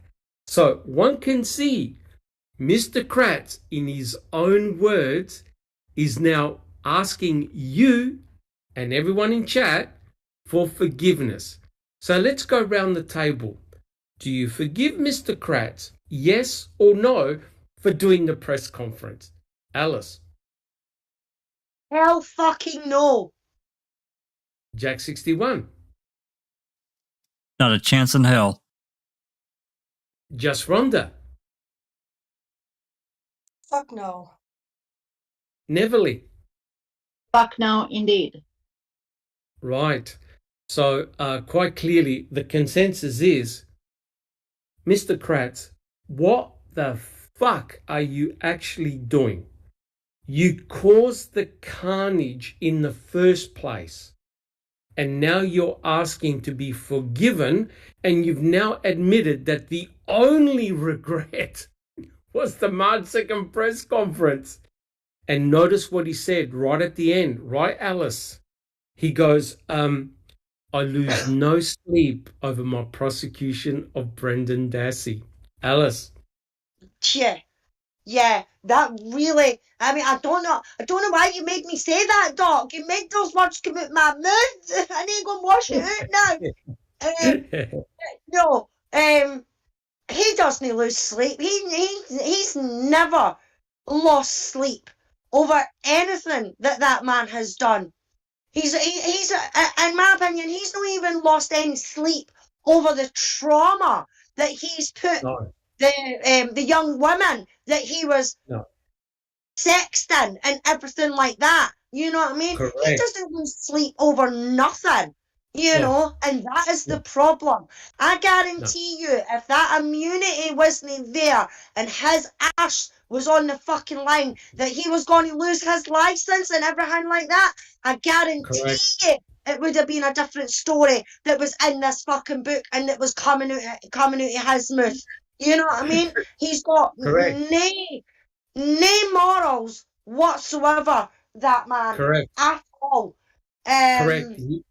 He was a wild runaway dog with no restraints. Absolutely no restraints. He brought guns to a knife fight. Right. Yep. Totally. And Brendan Hardesty said he has no soul. And you know what, buddy? You're so right. 100% correct. The only truth that I see in this passage that Alice just read from his stupid book. That's the truth. I lose no sleep over my prosecution of Brendan Dassey. That's Yeah, 100% exactly. correct. Exactly. There you go. That is the only truthful sentence out of that whole shit book that he's written. But just going back a wee bit, Doc, to the bones. In my opinion, the reason why they got rid of the bones is because they knew that Kathleen wanted to test them, and they knew that the bones weren't going to turn back to Teresa. They knew it. And don't ask me how, don't ask me why, but when I found out that it came out that they broke their own law to hand back the bones, the only thing that jumped into my head is why. They're quick enough at jumping on every other lawyer and everything like that about there was constant statutes and there was constant laws and everything like that and about how nobody can break them, but yet they go and they break them themselves. Why? Because they knew fine well that if their bones got tested by Kathleen Zellner, that was it. The boys were getting set free because, I mean, I'm not saying that Teresa isn't dead, because I think she is, because it's been going on too long now for it not to be, if you see what I mean. But those bones that they had, they weren't Teresa's, or else why did they give them away? Because they would have handed them over to Kathleen Zellner and went, here, there you go, test them. I guarantee you, they come back as Teresa's. But they didn't. They done it slyly. They told Kathleen Zellner not to go to the court, that they, to say about the bones and everything like that, that they were going to do it as like a gentleman's agreement type thing between the prosecution and the defence. And then they went behind her back and they gave it back to the family. And like you said, there is no trace, no phone call, no request report, no nothing. And I'm sure even somebody from that side of the family has came out and said that they never asked for the bones back. There's no fucking paper trail to that. And you know what? They were not afraid of any consequences again because they have Angie in their pocket. Correct. It's now, guys, it's procedurally barred. Applicable, whatever the word is. It's procedurally barred. Kathleen Zellner can no longer bring up those bones again, which is a true travesty. And just one quick question, one quick comment before I put you over to Jack 61. Think about this, and this is a very good point. There is problems about the identification of Teresa Halbach and whether she's dead or not. I am thoroughly convinced that she is deceased. No question about it, through the use of a lot of different forms of forensic analysis. But here's the kicker. If those cremains in the Manitowoc County gravel pit are not Teresa Halbach's and are indeed human, don't you think that there's potentially a grieving family out there who wants to know what's happened to her loved one? Right? If those cremains belong to another human being, don't you think it's important for the state to investigate that as a murder rather than simply hide behind the Halbach family and give away those cremains? Now, think about it. If you're the parents of Teresa Halbach, don't you want to know with 100% certainty that the cremains belong to your daughter and not to another victim or to a deer or another animal? What type of insensitive motherfuckers can give back cremains? I'm sorry for swearing. Can give back cremains to a family to say, this belongs to Teresa Halbach? You need to be 100% correct. You can't just grab bones out of bags, out of Ziploc bags. And the guys that took those bones were not forensic anthropologists. And correct me if I'm wrong, Jack 61. This is important. Judge Angie said you can't blame those detectives because they're not forensic anthropologists and they didn't know what bones they were giving back. They didn't know whether they were human or animal. I had to go for a walk because I destroyed my third iPad. Jack 61. That's exactly what she said, because she, there was no real justification. Even I think it was one of the judges on the Court of Appeals, or maybe it was even Angie, said it was inexplicable, which is well, I don't think that's a legal term, but that's what was said over this bone giveaway. And you said, at least in part, what I was going to say, if those bones found in the quarry or in the case were not Teresa, they got a real problem. They got a huge problem because there's no other investigation opened about someone else being murdered. And to add to what Al said, and I've said this before, I made a request to the DOJ and my question was, who initiated contact in 2011 in regards to giving the bones back to the family? And they didn't say no such communication existed. They told me they denied my request, did not giving it to me. They would not tell me. It's not to say that there wasn't communication. Generally, when they don't have anything, they will specifically say that we have nothing in regards to your request. We have no information. That's not what they said in this reply. This case has got it all, right? Even though it's an old case, this case still shocks, even to this day, even in 2023.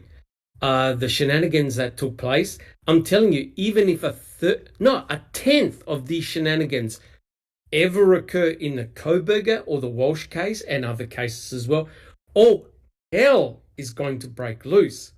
Yep. And yet, no one has been sanctioned. No one has faced jail time apart from Brendan and Stephen. And no one has gone to prison. No one has been fined. And the number two people that are laughing right now, and that's Tom Kacerik and Dennis Vogel. They must be pissing themselves with laughter. Jack 61. And in fact, Doc, these people got promoted. They got money. They got, more prestige, respect. They furthered their own careers, in some instances, extremely well. I mean, Weir became sheriff for at least a term. Got promotions along the way. That's right. Kratz is the one that destroyed his own career. That's his fault. Every bit of it. That's 100% correct. Now, what we'll do, we'll keep going. Just Rhonda, are you able to read the next two slides? They're only short ones. Just Rhonda, can you see them?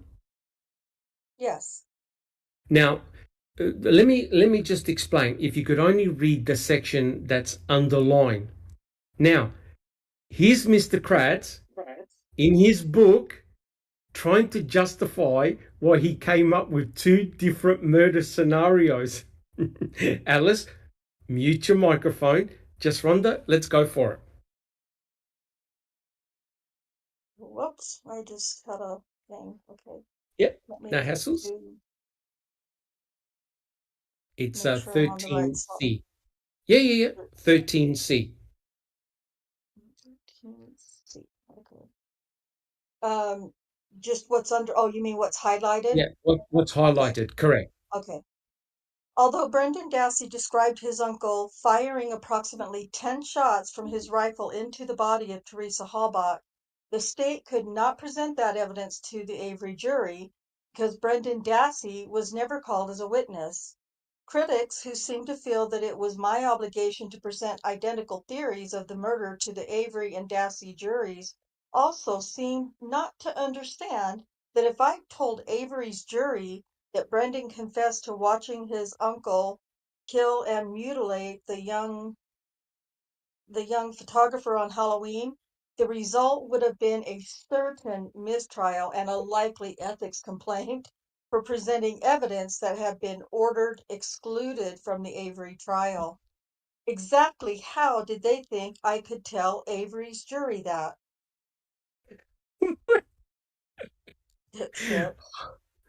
Holy Mother of God, before I continue, Jack 61, do you have a comment on that? I got several. I'll try to contain myself here, and I got my iPad away from me. But if you think about, if you think about what they did, intentionally did throughout the entire Avery trial, was this underlying scenario that Stephen fired 2 shots into Teresa's skull. He never said that specifically. We only had Jensen that made any real connection to that, but that was the underlying theme, because they presented 2 skull fragments. They presented Atom FK and Atom FL as that's Correct. as their evidence, but they never pushed that per se. But it was the implication throughout the entire trial from the beginning of when Kratz's opening statement. I think he said it somewhere in there. It's such Correct. bullshit. 100% correct. But do you see, we must be living in Twilight Zone, right? So basically he's saying, I couldn't have mentioned any of this in the Stephen Avery trial. Yeah, correct me if I'm wrong. But if it wasn't for Brendan Dassey and his coerced confession, there would be no Item FL. There would be no Hoodlak swab. That's right. There'll be no so-called sweat DNA. So in effect, it's fruit from the poison tree, right? Because all of that came through the coerced confession of Brendan Dassey. So on the one hand, Kratz is saying, well, if I mention the fact that Brendan said he saw his uncle shoot Teresa Halbach 10 times, then it would have been a mistrial. So how on earth did Kratz engineer and orchestrate 2 separate murder trials on the same victim with 2 different scenarios, and was successful in prosecuting both men and sending both men to prison for life? I cannot understand it, and yet it occurred. Rhonda, do you have a comment? I do, and I don't know if I missed somebody else saying this or if you said this just now or not. I'm distracted because I'm annoyed with exactly how did they think I could tell Avery's jury that? Well, first of all, just don't use it for number one, because it's a lie. But we know that he's above, lying. He can do that with ease. But didn't he say I can't remember if it was opening or closing, one man and one man only is responsible for this murder? Oh, yes. Yes. Yeah. 100% correct. 100% correct. This, guys, you must understand, this is completely bamboozling, and it is completely amateurish. And it's also a travesty and a tragedy in the name of Teresa Halbach. How a prosecutor was able to get away with this shit. And mind you, right, Jack 61, Tom Fallon was meant to be a legal eagle guru in Wisconsin law and still permitted this crap to go ahead, right? And isn't it amazing the stories that I've read in which some of the jurors on the Avery trial went to hear the Dassey trial to find out what actually happened? That's because they had no idea. They had no narrative, right? So you could imagine what the outcome would have been if Brendan Dassey and Stephen Avery were co-tried together. It would have been a shitstorm. It would have been a disaster. Brendan Dassey would have said, I was coerced. This is all rubbish. None of it is true. And it would have had a devastating impact for the state, because Stephen never said, hey, I did these things. Hey, my nephew did these things. He never self-implicated himself, right? So it's got to be one of the most bizarre cases how one victim is killed in 2 different circumstances. Just Rhonda. That, and if you would also think, or one would also believe that, why did it not occur to anybody that Stephen never implicated Brendan? He never said, Brendan was there, Brendan did this, he never once implicated Brendan in this. No. And you would think that if somebody had a conspirator or a co-actor in any crime, that they're most likely going to start pointing fingers, especially when they know their life is on the line. And not one Correct. time did Stephen ever do that, ever. No, exactly right. And yet, isn't it disgusting and disgraceful how Fassbender and Wiegert convinced Brendan that Stephen was doing that and was going to blame Brendan for everything? To jam him up. Yeah. Yep, to jam him up. And how Deidre did the same thing to Bobby Dassey regarding Stephen.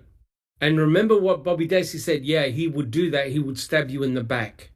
So can you see? It was law enforcement who set up the tension between the family members. Yet Stephen had the grace to say he never mentioned Brendan as having done anything nefarious. And I'll never forget this. This was a very important point. Remember what Buting said to Culhane, right, guys? He said, out of all the testing you've done, did you find Brendan Dassey's DNA anywhere? Jack 61, what did Culhane say? Nope. And that question was also asked by either Fremgen or Edelston at Brendan's trial. And she said nope. 100% correct. 100% correct. So, guys, think about it. You've got Brendan and Stephen together. And they allegedly committed all these acts on Teresa Halbach together. They were in the same vicinity. They were assaulting the same victim. They were in the same spots.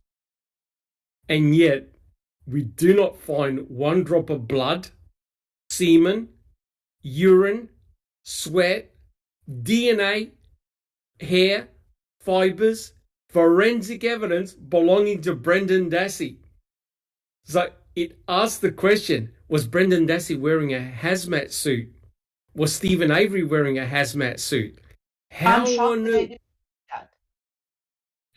earth can you commit such a violent crime involving dismemberment, blood everywhere, and not one drop of blood belonging to Teresa Halbach was found outside her RAV4?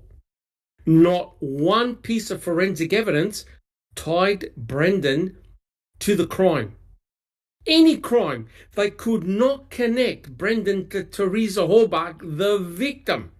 And yet, according to Brendan, he had helped his uncle do everything, including driving the RAV4 to the pit area, including Brendan sitting on a CD case half full of blood. And they never found any evidence of Brendan inside the RAV4. Guys, I'm completely speechless. Just Rhonda. They used the Dexter method. That's how they could do all that. Correct. 100% correct. It's got to be one of the most stupidest, bizarre cases I've ever encountered. Neville, would you like to continue reading? I think what we'll do a few more slides, and then we'll call it quits. There's too much to do. We will never be able to finish it, but we've had some fantastic discussion. Neville, would you like to continue? Yes, and I would like also to give some props to Mr. Ken Kratz, the special prosecutor. You know, yes, this case was so, well, Kathleen Zeller actually called it a stupid case, right? That's what she said, this is like a stupid case. Correct. That they needed somebody very special, very, very, very special to try this case. Somebody who is not afraid of risk-taking, somebody who has a vivid imagination, somebody, should I say, the riskier the better, somebody who likes the spotlight, and somebody who is a narcissist, because what have we learned so far about narcissists, among other things, is that they believe that their stories are, even though they're so extravagant, shocking, that there's nobody there to challenge them. Correct. And Correct. in not just my opinion, but in many in the chat opinion, is that Ken Kratz was put in that spot on purpose because they needed somebody I think you're who right. is as sleazy, as dirty as he is. Although smart, he's also dirty and sleazy. And you know what? They had a mission to accomplish, which is to put Stephen away, this time for good. And mission accomplished. Correct. Thank you, Neville. Jack 61, do you have a comment? Yeah, before Neverly starts, I think that there's two comments. I think we can all agree that Kratz made this case about him in many ways. I mean, not entirely, but he pretty much, everything that he did was geared so it was about him and not Teresa. Self-promotion. Yes. Self-promotion. Absolutely. And that in itself is a huge problem. I forgot my second point, but regardless, I think that everyone that has paid attention to this case can see what he did. And it started from the very beginning. Oh, I know what the second thing I was going to say. I have to think about, this is a speculation on my part, so just take it with, grain of salt or whatever. But I have to wonder, in the very beginning when this all came about, I think they knew they had to have someone, the state that is, had to have a prosecutor that was willing to do certain things. And I can only imagine, right? I mean, so what was their approach to him? Hey, look, you try these two cases and win, you can have all the support and money you need, and you win, man, your political career could really take off, dude. Boom. To be a superstar. Right. Yeah. Correct. So that would feed right into his. So, no, that's okay. So that would feed right into this guy's massive ego. He's got a huge ego. Huge. Yeah. Huge. So I just wanted to say that. Go ahead. But remember, Jack 61, what Mr. Kratz said during his opening statement. Oh, I took on this role. I didn't have to, but the people of the Manitowoc County, they asked me, and I took it on. It was a great sacrifice. He wanted the people in the audience to blow kisses at him. That's right. So, you've come to our rescue, Mr. Kratz. You're such a good guy.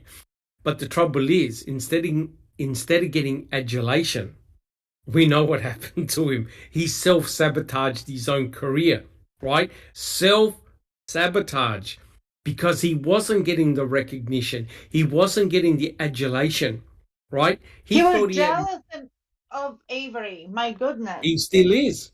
He still is. To this day, he still is. All right, Neville, shall we? Oh, sorry, Alice, did you have a comment? Just quickly, Doc, before we get started again, two things. Yoga for the Ageless says, someone who has no integrity or principles, and as Judy Dvorak once said, that sounds like Ken Kratz. And then Katie Did It says, they didn't just put Kratz in that position.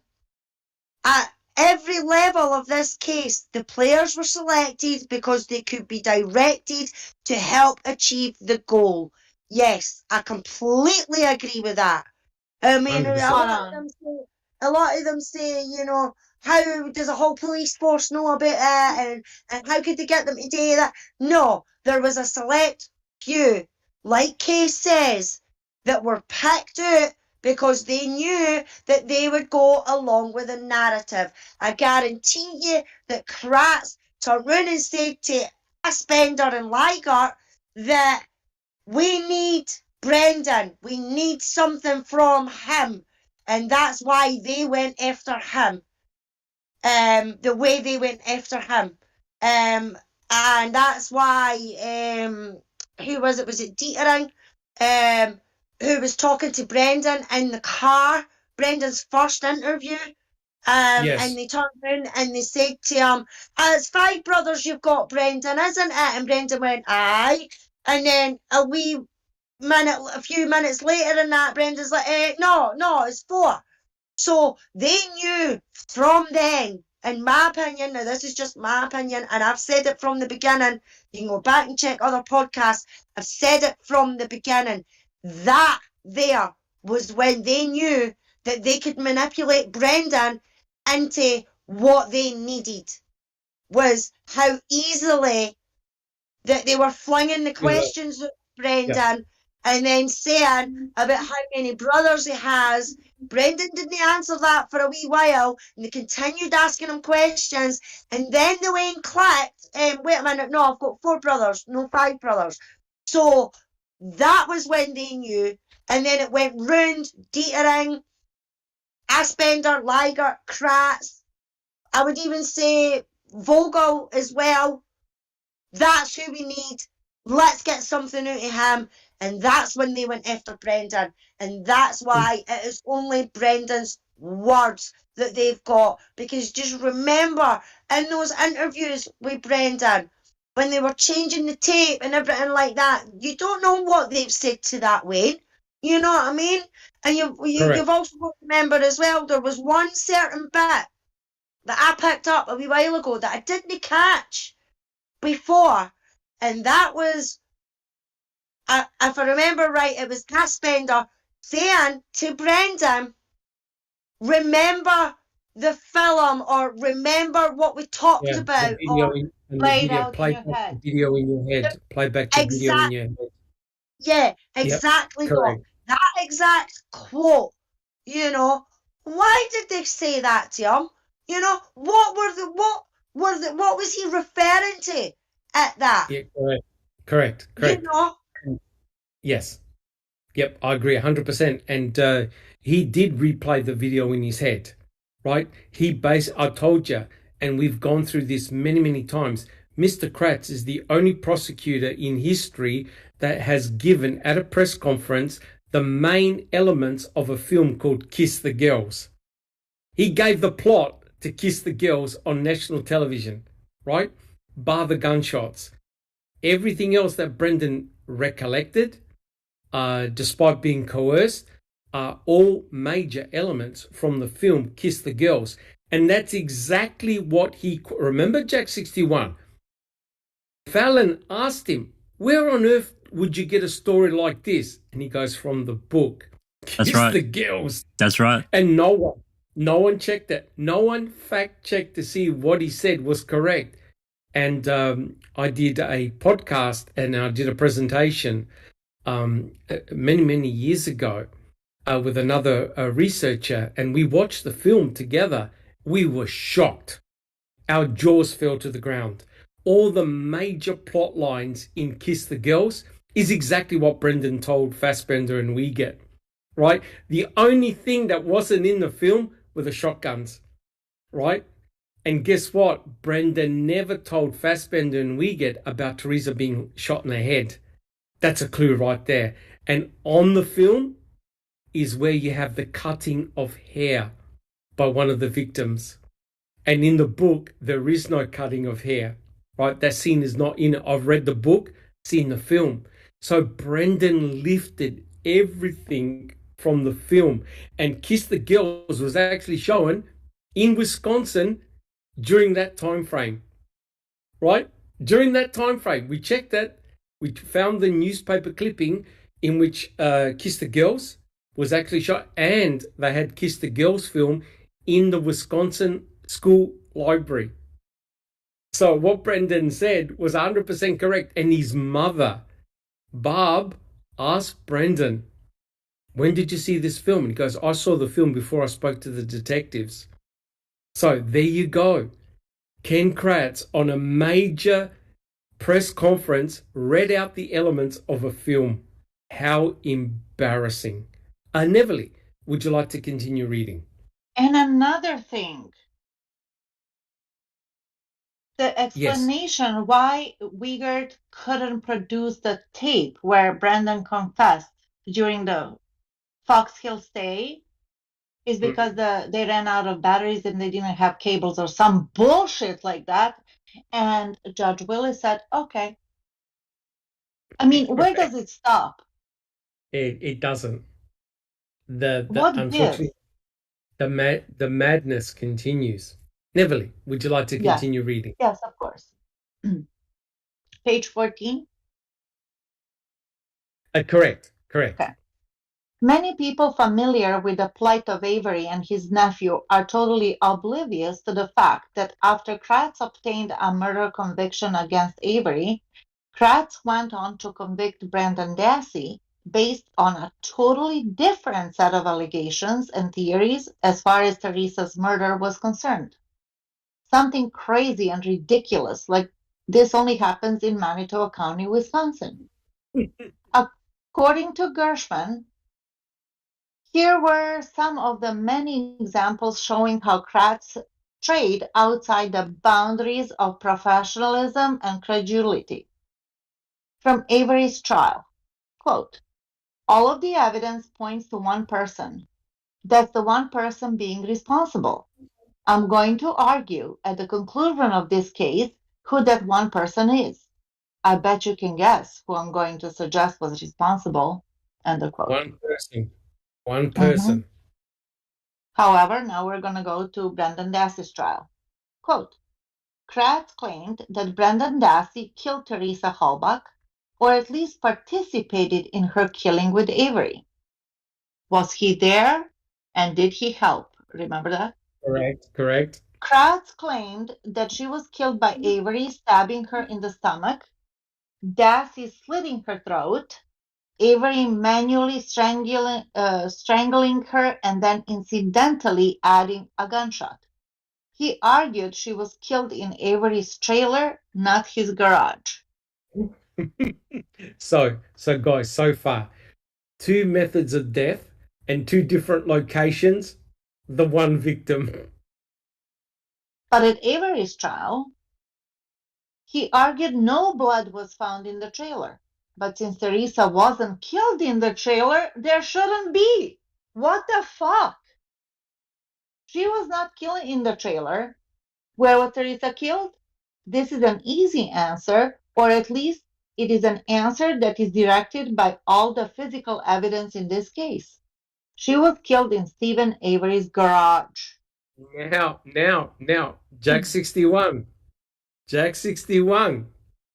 Without Brendan's coerced confession, what item of evidence didn't those forensic gurus find? Item FL. Item FL, right? Don't forget that, guys. The forensic team and the detectives went inside Stephen Avery's trailer and garage multiple times. They luminoled the hell out of the garage. Prior to Brendan's coerced confession, did anyone ever mention a bullet sitting underneath a green compressor? No. Absolutely not. No. Do you think a bullet might be an important forensic clue to gather up? Huge thing to gather immediately. And you do that on your first entry, when you're doing your initial search. Hey, guys, we got some Smith shells here and bullets. Let's get those. He wasn't there. So let's get this straight. From November the 5th, 2005, till March the 1st, 2nd, 2006, they had no idea or clue of 2 bullet fragments in the garage. Correct? That's right. Five fucking months. 5 months.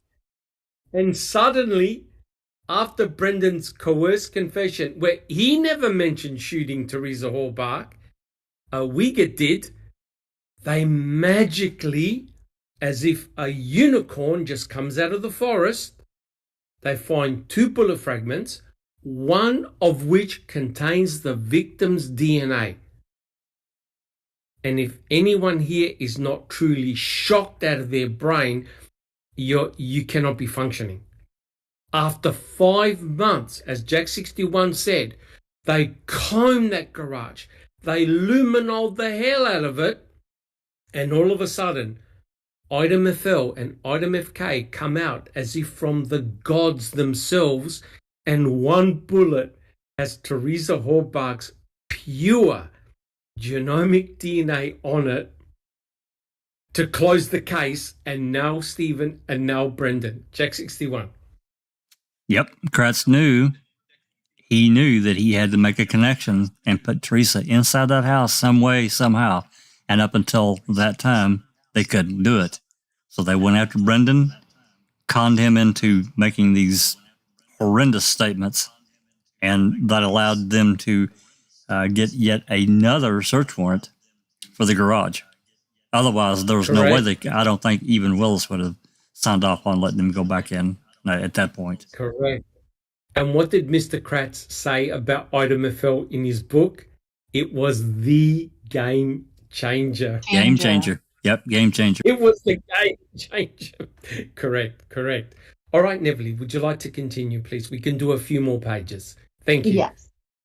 At Avery's trial, Kratz alerted the jury, quote, "We will actually be arguing to you that Mr. Avery handled that weapon in his hands when Miss Halbach was killed. Teresa's death was caused by 2 gunshot wounds to the head. Teresa's future aspirations were snuffed out by one act and by one act from one person." Oh my God. Wow. Oh my God. So You there would you think go. that, like, if we didn't know any better, we would think that we're going crazy. This is beyond gaslighting. This is pure fucking lying. 100%. That's the thing. Let me tell you right now. The state never connected the cranial bone fragments to Ida Meffel. Never. They never connected them. The 2 cranial bone fragments that were found contained traces of lead. Because when a bullet strikes bone, it leaves its outer coating on the surface that it strikes, right? It forms a bevel. There was only evidence of 2 entry wounds into the skull. And we know they were entry because they formed a larger hole on the inside. Teresa's whole skull was never found. I think there was only 35% of her skull was found. No one knows where the rest of her skull is. They never found any exit wounds in the skull fragments. They only found 2 entry wounds.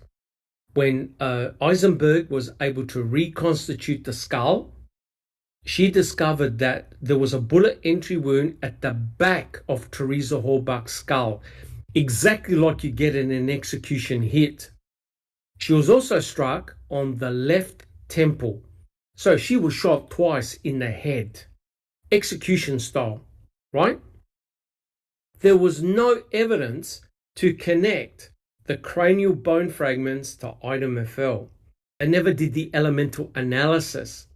Now, what happens is this is remarkable. When you strike someone in the skull with a bullet, you actually get back spatter. Blood from your brain squirts out towards the gun barrel, right? And there was, this is ballistic forensics, right? Ballistic molecular forensics. Blood squirts back towards the barrel of the gun. And that blood actually enters into the gun barrel. It's back spatter.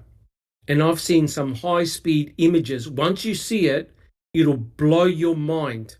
The blood are tiny droplets from the entrance wound, spatters back towards the weapon, the barrel of the weapon.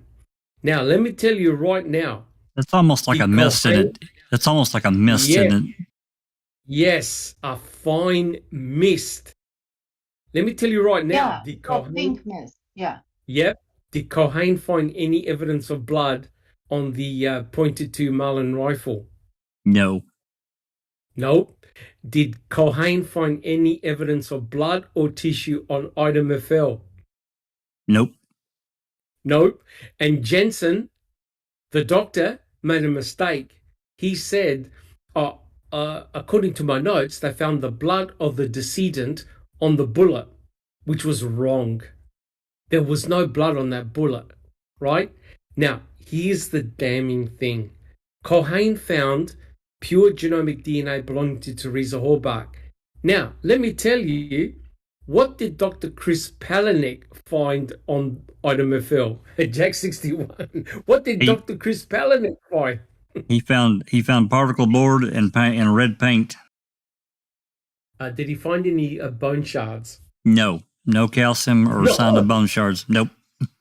No signs of bone shards. So when you strike a bullet in skull, it leaves bone shards embedded in the lead, right? IMFL had no bone shards. It had wooden shards and red paint, and there was some wax as well, which meant that IMFL didn't strike skull, so hence was not the bullet that killed Teresa Halbach, so it wasn't involved in her death. The state never proved that Steven Avery handled the rifle and shot IMFL, and could not connect the cranial bone fragments to IMFL, which means that IMFL was used as a clever trick by Mr. Kratz to nail Stephen and Brendan. And then this motherfucker, Kratz, has the gall to call IMFL a game changer and then recant and say, I never said that IMFL struck Teresa Halbach in the skull. Yeah, that was a shocking statement when he said that. Shocking. Jack 61. I don't know if it's possible, and this is just a question, that has formed in my mind over time. But these 10 or 11 bullet shell casings that they allegedly found in the garage, they never fingerprinted those. And I understand that they're pretty small; these are 22 longs, but they never fingerprinted those, as far as I know. No, and they found the important thing, Jack 61, is they found no evidence of Teresa's DNA or Stephen's DNA. All fingerprints. They didn't even fingerprint the rifle, by the way, right? On the .22 Marlin. So they actually can't connect Stephen or Brendan to the rifle. Well, they didn't want to know. If you ask the question and get the answer you don't want, then you're stuck with it. That's correct. So, guys, can you see in the chat how deceitful Mr. Kratz was and how it worked? And let me tell you right now. You watch Ma'am again. Look at the forensic ballistic evidence about the rifle, the skull fragments. The jury and the entire audience went silent because they knew then and there, right Jack 61, right Alice, right Just Rhonda, right Neverly, they knew then and then that Stephen was finished, hung out to dry. That's right. Yep. And you know what? Rewatching Ma'am is just like magical, because like in a movie like Matrix, all these things just like pop out in front of your eyes, because we know so much right now that we can connect the dots more than ever.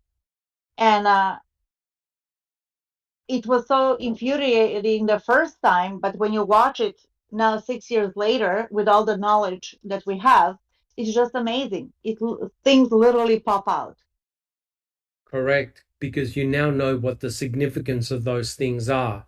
And Jack 61, myself, Big Jeff, Kelly, and Jeff Jones, we're doing podcasts on Jeff Jones' channel, right, Jack 61?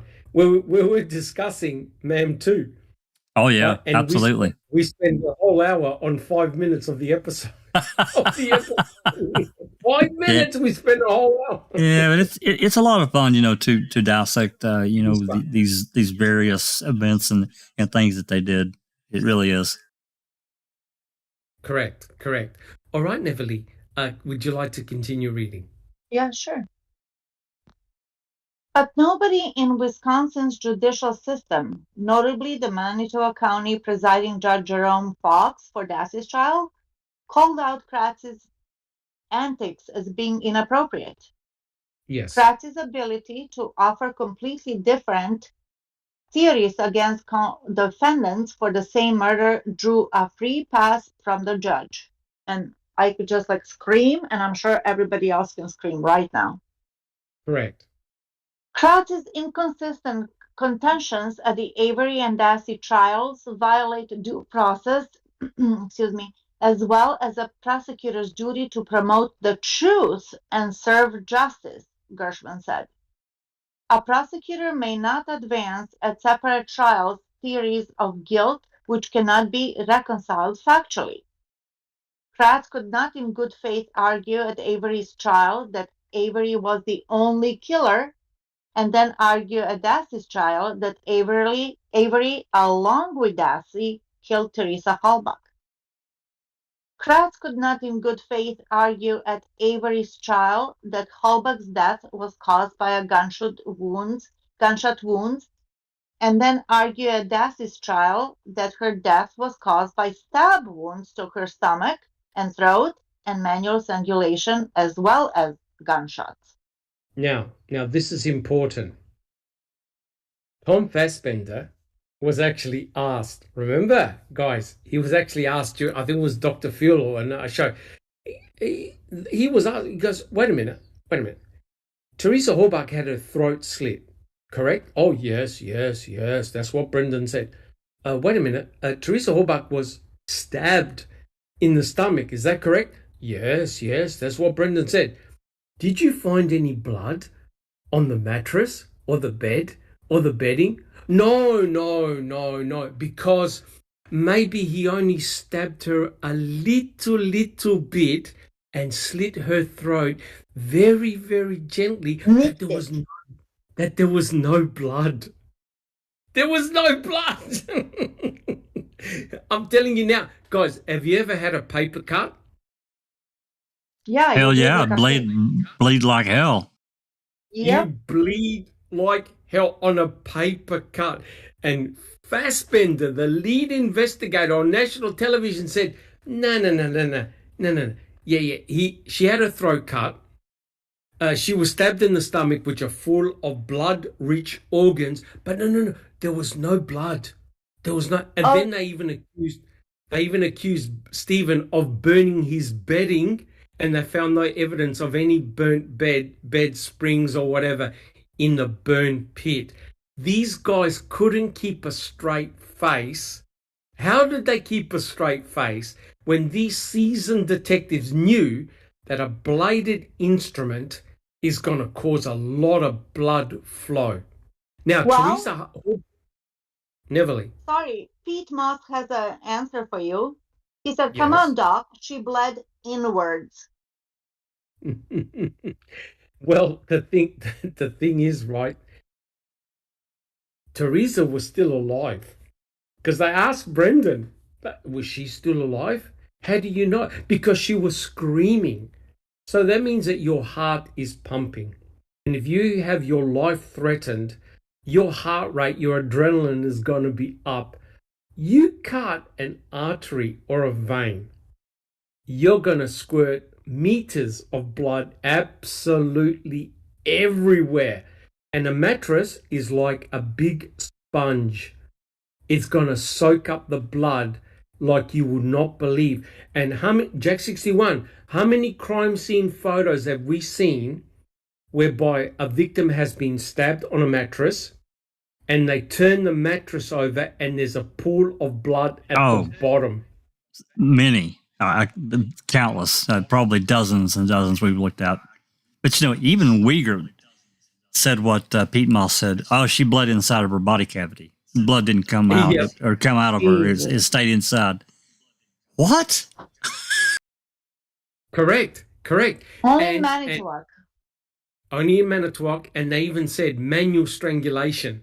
So you'd imagine this poor woman who had her throat slit, and Stephen Avery's choking her, and there's no blood squirting, no blood anywhere. And they even asked Brendan, did you see blood? Oh yeah, it was about this big, and I saw it on the bed.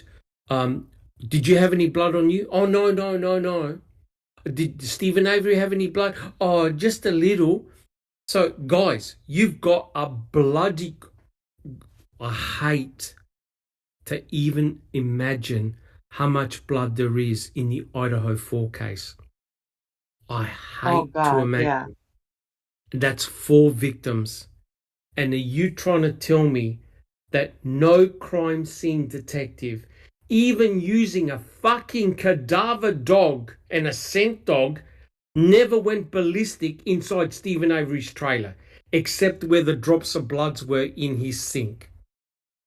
Guys, we have totally lost the plot here, guys. I never leave.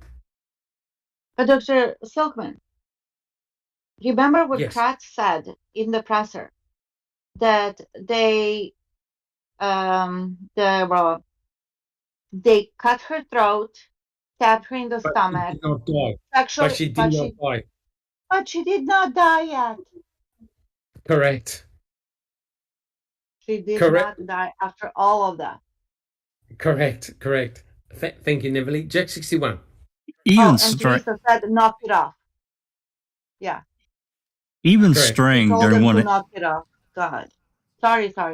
that's okay. Even Strang during one of the motions, I don't remember which one it was. Even Strang said, "Where's the blood? Where's all the blood?" I can't remember the exact scenario, but he's talking about.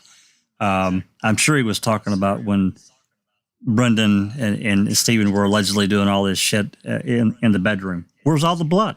Correct. And there was Correct. none. They ripped that bedroom apart and didn't find shit. 100% correct. 100% correct. And we know that Stephen Avery never cleaned his trailer. That's bullshit, because they found DNA on the handcuffs that belonged to Stephen and another unknown female, likely Jody. So he couldn't have cleaned the cuffs. He couldn't have cleaned the cuffs, right? And he couldn't have cleaned anything else as well, right? Because there was his own blood in the sink and on the ground and on wooden frames. He never cleaned anything, right? So the same with the garage. They're saying, oh, yeah, they cleaned the garage. Yet Stephen's droplets of blood were present behind the Suzuki. That goes to show he never cleaned the garage either, as in forensically cleaned the garage. So it must be a joke when true forensic scientists are looking at the Teresa Halbach case and going, how on earth did these two simple-minded individuals forensically expunge Teresa Halbach from a trailer and a garage and the space in between with no evidence she was even there? Alice.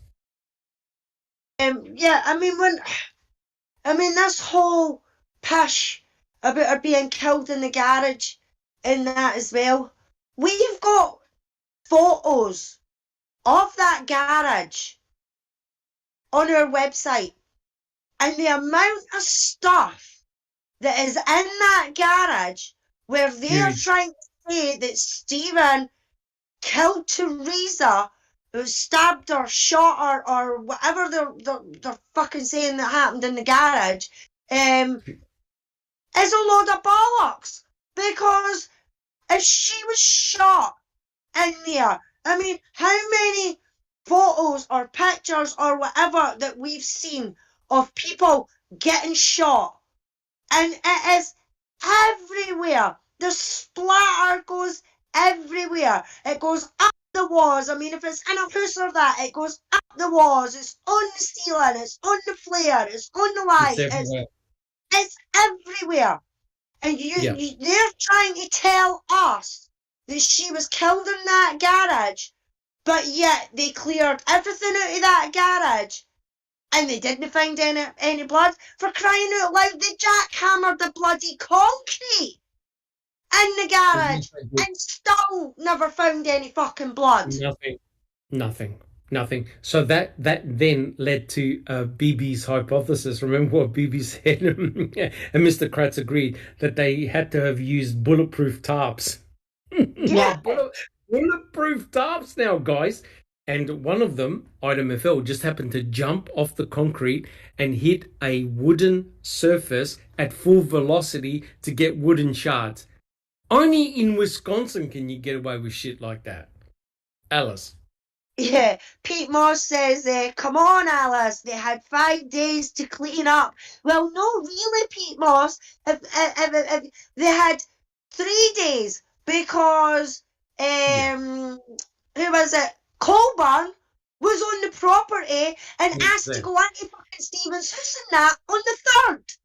So and he let him in. Yeah, he let him in to have a look and everything like that. So they never even had 3 days to clean up. So this 5 days that they keep saying that they had to clean up is a lot of bollocks anyway.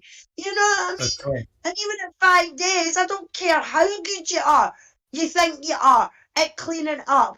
You cannot clean up blood like that. As soon as they illumine all that, you can tell that it's been bleached or what, because the bleach shows up in that as well. You know what I mean? So for them to say that she was shot in the garage and everything like that, it's all a load of fucking bollocks. Oh, that's 100% correct. And just before you come on, Jack 61, remember what happened when they were interrogating Brendan? They said, "Where did you shoot her?" "At the side of the garage." And they're going, "Oh shit. Oh shit. Don't say that, Brendan." No, that's not correct, Brendan. That cannot be correct. We're thinking more of the garage. "Oh yeah, that's right. Me and Uncle Steve, we put her in the RAV and we shot her in the RAV." And they would have thought, "Oh God, no, Brendan, that can't be right. No, you're lying. Where did you shoot her?" We're thinking more of the garage floor. "Oh yeah, that's right. We shot her on the garage floor and then we threw her in the car and then we took her back out." So guys, can you see that poor Brendan was simply changing his story to fit their narrative? And that's totally shocking and disgusting. Jack 61. Yeah, talking about blood, in my life, I've never been one to really get nosebleeds. Like, really, you know people that get them from time to time, and it's just the way it is. The other day, this was Tuesday or Wednesday, I don't remember which, but regardless, my nose was running a little bit, and I blew it. Just regular nose blow. And then, I felt a little something at the end of my nose, which I thought was a little bit more, trying to make its way out. And I put the Kleenex, my napkin up to my nose, pulled it away. Huge drop of blood. Huge drop of blood. And then it got much worse. My nose bled really hard for probably a good 3 or 4 minutes till, it sealed itself up. But, I went through multiple napkins, just holding it up to my nose, because it was pouring blood. And this was just from a little tiny, that's what happens. These little blood vessel or capillary or whatever breaks up in your nose. Boom, and you're bleeding like hell. So can you imagine? Yeah, somebody getting cut with a damn knife across their neck, getting stabbed. There's going to be blood all over the damn place. Sorry, there is. Everywhere. Yeah, because the blood is traveling in your body under pressure. The arteries, they're under pressure. They come directly from your heart. They've got to pump blood to your brain and to other parts of your body. It's under extreme high pressure. And a unique major artery in your neck, you're squirting blood for meters, right? Yep. Because your heart's under pump. Your heart is receiving adrenaline. Your heart is a muscle and it's actively beating, right? You're in big trouble. And look, really, it's remarkable that Fassbender would even say, "Oh well, she bled inwards," because they knew, guys. All jokes aside, they knew they had nothing. Absolutely. They had absolutely nothing. Look, if you found pools of blood or even droplets of blood, you'll say, "Oh yeah, that doesn't look good for Stephen. That doesn't look good for Brendan." But God damn it, when Luminol, the dogs, nothing could find anything. These guys aren't forensic gurus. Stephen and Brendan are just two simple people. You cannot hide a crime like this, right? Which goes to show that what actually happened to Teresa, wherever she was killed, it could not have been in the trailer. It could not have been in the garage, which then leads to credence that she left the property. Exactly what Stephen Avery said all along.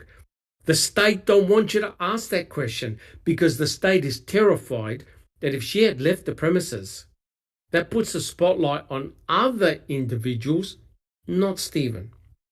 Right? Neville, shall we read one or two more pages and we'll call it quits? I think we've done really well.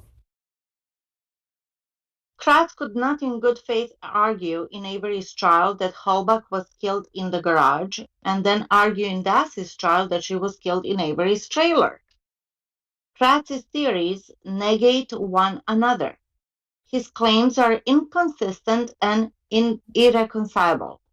Such flip-flopping conduct by a prosecutor is inherently unfair, legally and ethically, and undermines the very concept of justice and the duty of a prosecutor to serve truth.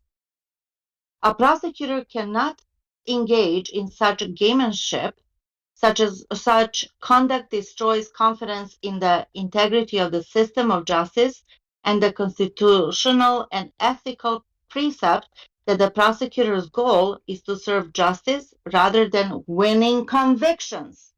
All right. I reckon what we'll do, we'll leave it there because the next stuff is a totally different area altogether. We'll talk about Mr. Kratz's book and what other things he's done wrong. And, you know, this, guys, in true fairness, what Neville just read really just summed up everything, right? Mm-hmm. Prosecutor's goal is to serve justice rather than winning convictions, right? Did Kratz do that? Did he serve justice, or was he there just to win a conviction? Alice, yes or no? He was there to win a conviction, not justice. Never justice in his eyes. 100% correct. Jack 61. To serve justice or win convictions? He was definitely there to win convictions and to jail Avery. And Dassey was a pawn, as Kathleen Zellner said. Yep, 100% correct. Just Rhonda, there to serve justice or win convictions? To win convictions and shine a great big ass light on himself. Correct, 100% correct. What about you, Neville? Was he there to serve justice or win convictions? He was there to accomplish the goal, and he succeeded. 100% correct. 100% correct. And Kratz is not the only one. No, let's not forget his like in the back, behind the curtains were Fallon and Gahn. Let's not forget to mention that Kaczynski and O'Kelly. Come on. 100% correct. I really feel sorry for Brenton. I really, really do. What happened to him is unspeakable and amounts to child abuse. I'm sorry, but it really constitutes, it really does. And the fact that none of these fucking idiots has the ball and the gumption to say that what they did was wrong because they had the eye on the bigger prize, and that was to nail Stephen. That was to shut him up. That was to prevent the civil suits. The foul play team, led by the very good work of Jack 61 doing the depositions, and everyone who's done all the readings, we read the entire trial transcript. The whole lot.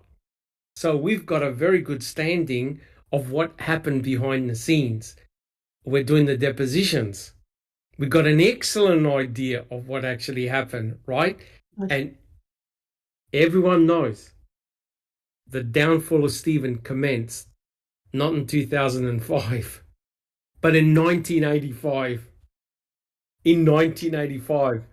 And the shocking thing is, who was the lab analyst that did damning evidence against Stephen in 1985? Who was it? Your girlfriend. Yep. My ex-girlfriend, thank you. Cherie Cohen. Who did all the swabbing for Stephen in 2005? The one that volunteered. The one that volunteered herself. Your ex-girlfriend, Colleen. My ex-girlfriend. And who exonerated Stephen in 2003? and sat on it for a year. And sat on the result likely for a year, Cherie Cohen. So you can see that Cherie Cohen had a 20-year history with Stephen. She never, ever should have touched anything at the crime scene because of her inherent bias. All right. Well, look, guys, that was a ripper of an episode. I really hope that everyone enjoyed it in chat. We'll hopefully be back next week to finish this part. It's too good to rush it, right? There's a lot of good stuff. So please use this case that we're doing as a jumping pad to the true crime cases that you follow in the future, and just see the difference of how Stephen and Brendan were treated and how other people are going to be treated. All right, so guys, let's go round the table and see how everyone's coming along. Jack 61, what about yourself? Doing very well. Thanks, Doc, and everyone. Coming up tomorrow, we're going again back into the 2005 depositions. Tomorrow will be William Beck. It's a couple hours of reading, probably along with the time we discuss, I'm sure, things that were said by him. This is, I think, July 13th is his. There are 4 depositions in July. So we're going to start with his tomorrow. Hopefully we can get a crowd and, have a good discussion and see what. And William Beck was I can't remember his official title, but he was part of the Manitowoc Sheriff's Department in some capacity, whatever that was. Until we get, more, Kathleen's being allowed to amend her motion. So until we get something there, we're going to continue this march, and the Colburn case as well, obviously. We're going to continue on with the depositions. So that's where we're at, and hopefully everybody can come and discuss it with us tomorrow at 5 Central. Awesome. And all that stuff, if you're really interested in this case, you got to listen to those depositions. That's so critical. Absolutely. It really lays down the groundwork to what happened to Stephen when he got accused for murder. Right? It's all there in black and white. It's all there. Thank you so much, 61. Neverly, what about yourself? Well, this was a really good one, Dr. Silkman. Really. That was good. The chat was on fire, and I think that the Maz even said, tell Doc not to drop us, basically. We're all still buzzing. Yeah, we got all excited about this. Yeah, this was really awesome. Personally, I'm looking forward to the murder case that's coming up tomorrow. And on Monday, I'm sorry. It's starting on Monday, and that's going to be a hot mess because there's like 90 charges or something. I don't know if anybody is following that. Yeah, Alec Murdoch. And it's too complex, actually, to even talk about it. So, yeah, and I'm looking forward also to the Brian Kohberger and Brian Walsh trials as well, because of those 5 innocent victims that lost their life, most likely by the hands of the Kohberger and Walsh. So that's going to be interesting. And you said that you're following that as well, because it seems like forensics are going to be the key. Forensics will be the key. My main interest in cases is more on how the DNA and forensics are analyzed. It can be quite complex, but I'm very interested the way the forensics are handled. That's sort of like my area and speciality. And I want to compare to how those cases are handled to how Cherie Cohen and Eisenberg did the forensics in Stephen's case, right? So it'll be a good form of comparison. So yeah, I am interested in both those 2 cases. I can't obviously deep dive yet because there's very little information, but it'll be, it's like when I did the Luke Mitchell case and we did the Sandra Lean interview. It was incredible, incredible. If you're going to do something, you have to do it right, right? You can't just do it surface. You got to know the case inside and out. And our discussions that we had with Sandra, Jack 61 and I actually also got to talk to Amani Tafari, which was the attorney of Nick Hillary in that trial. You really have to go deep to understand it. So I'll be keeping a close eye on the forensics, both horrific cases. Yeah. Thank you, Neverly. Alice, thank you. Alice, how about yourself? I'm doing okay, Doc. My computer my computer done an update for Windows 11. Oh, no. Yeah, and now my tower's going on, but my monitor's not going on. I'm just getting a black, and it's telling me that there's no signal. So I need to look into what the bloody hell's going on with that. So that was my downsides for this week. I don't know why, because it was working before. So I need to try and figure out how to bloody work that so that I can get back to doing my look videos and everything like that, because I want to get Sandra on and I want to get Scott Forbes on as well. But if I remember right, Scott Forbes is going to be doing a podcast with James English. He's another UK podcaster. When I get the details and that of it, I will post it in Discord when it happens. And basically the title of it is "I Know Who Killed Jodie Jones." Whoa. So yes, so I'm quite looking forward to that. I mean, I have my suspicions, but they're just that at the moment. So I'm going to look out for that podcast. So hopefully I can get my PC back up and running and get this bloody monitor working. And hopefully I'll be putting out some videos soon. So, but glad to be with Foul Play at the moment. So thank you so much, Alice, and thank you for your colorful explanations.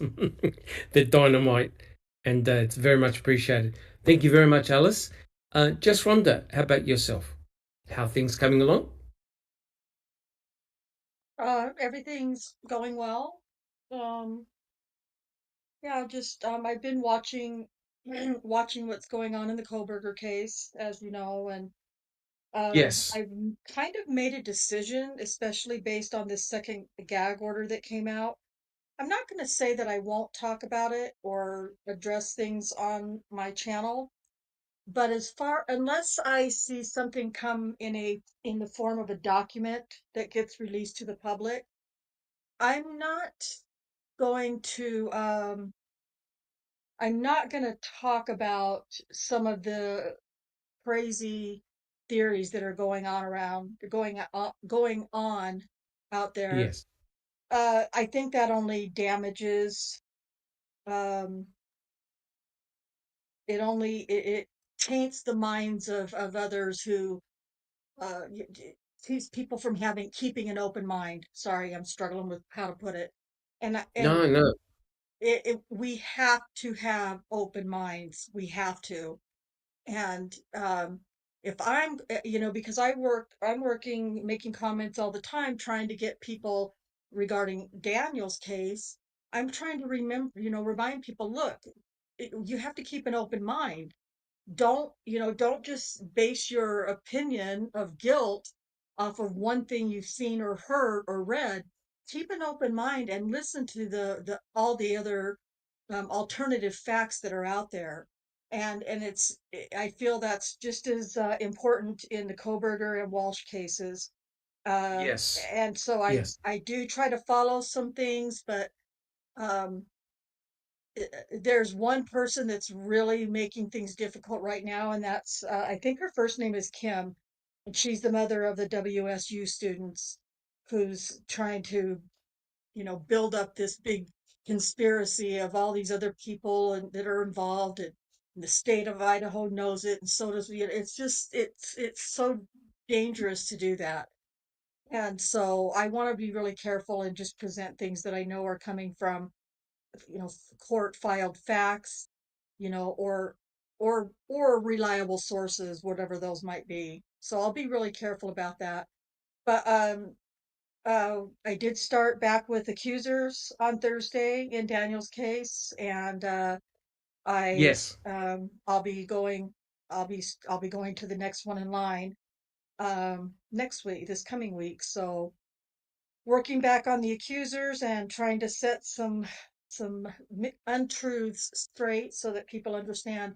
Also, really quickly, if I might, regarding Daniel, his sister Jenny is going to be doing Facebook Lives every Tuesday night at 8 p.m. Central, and it's going to be a live Q&A with Daniel from prison. Nice. So you can log on to Wow.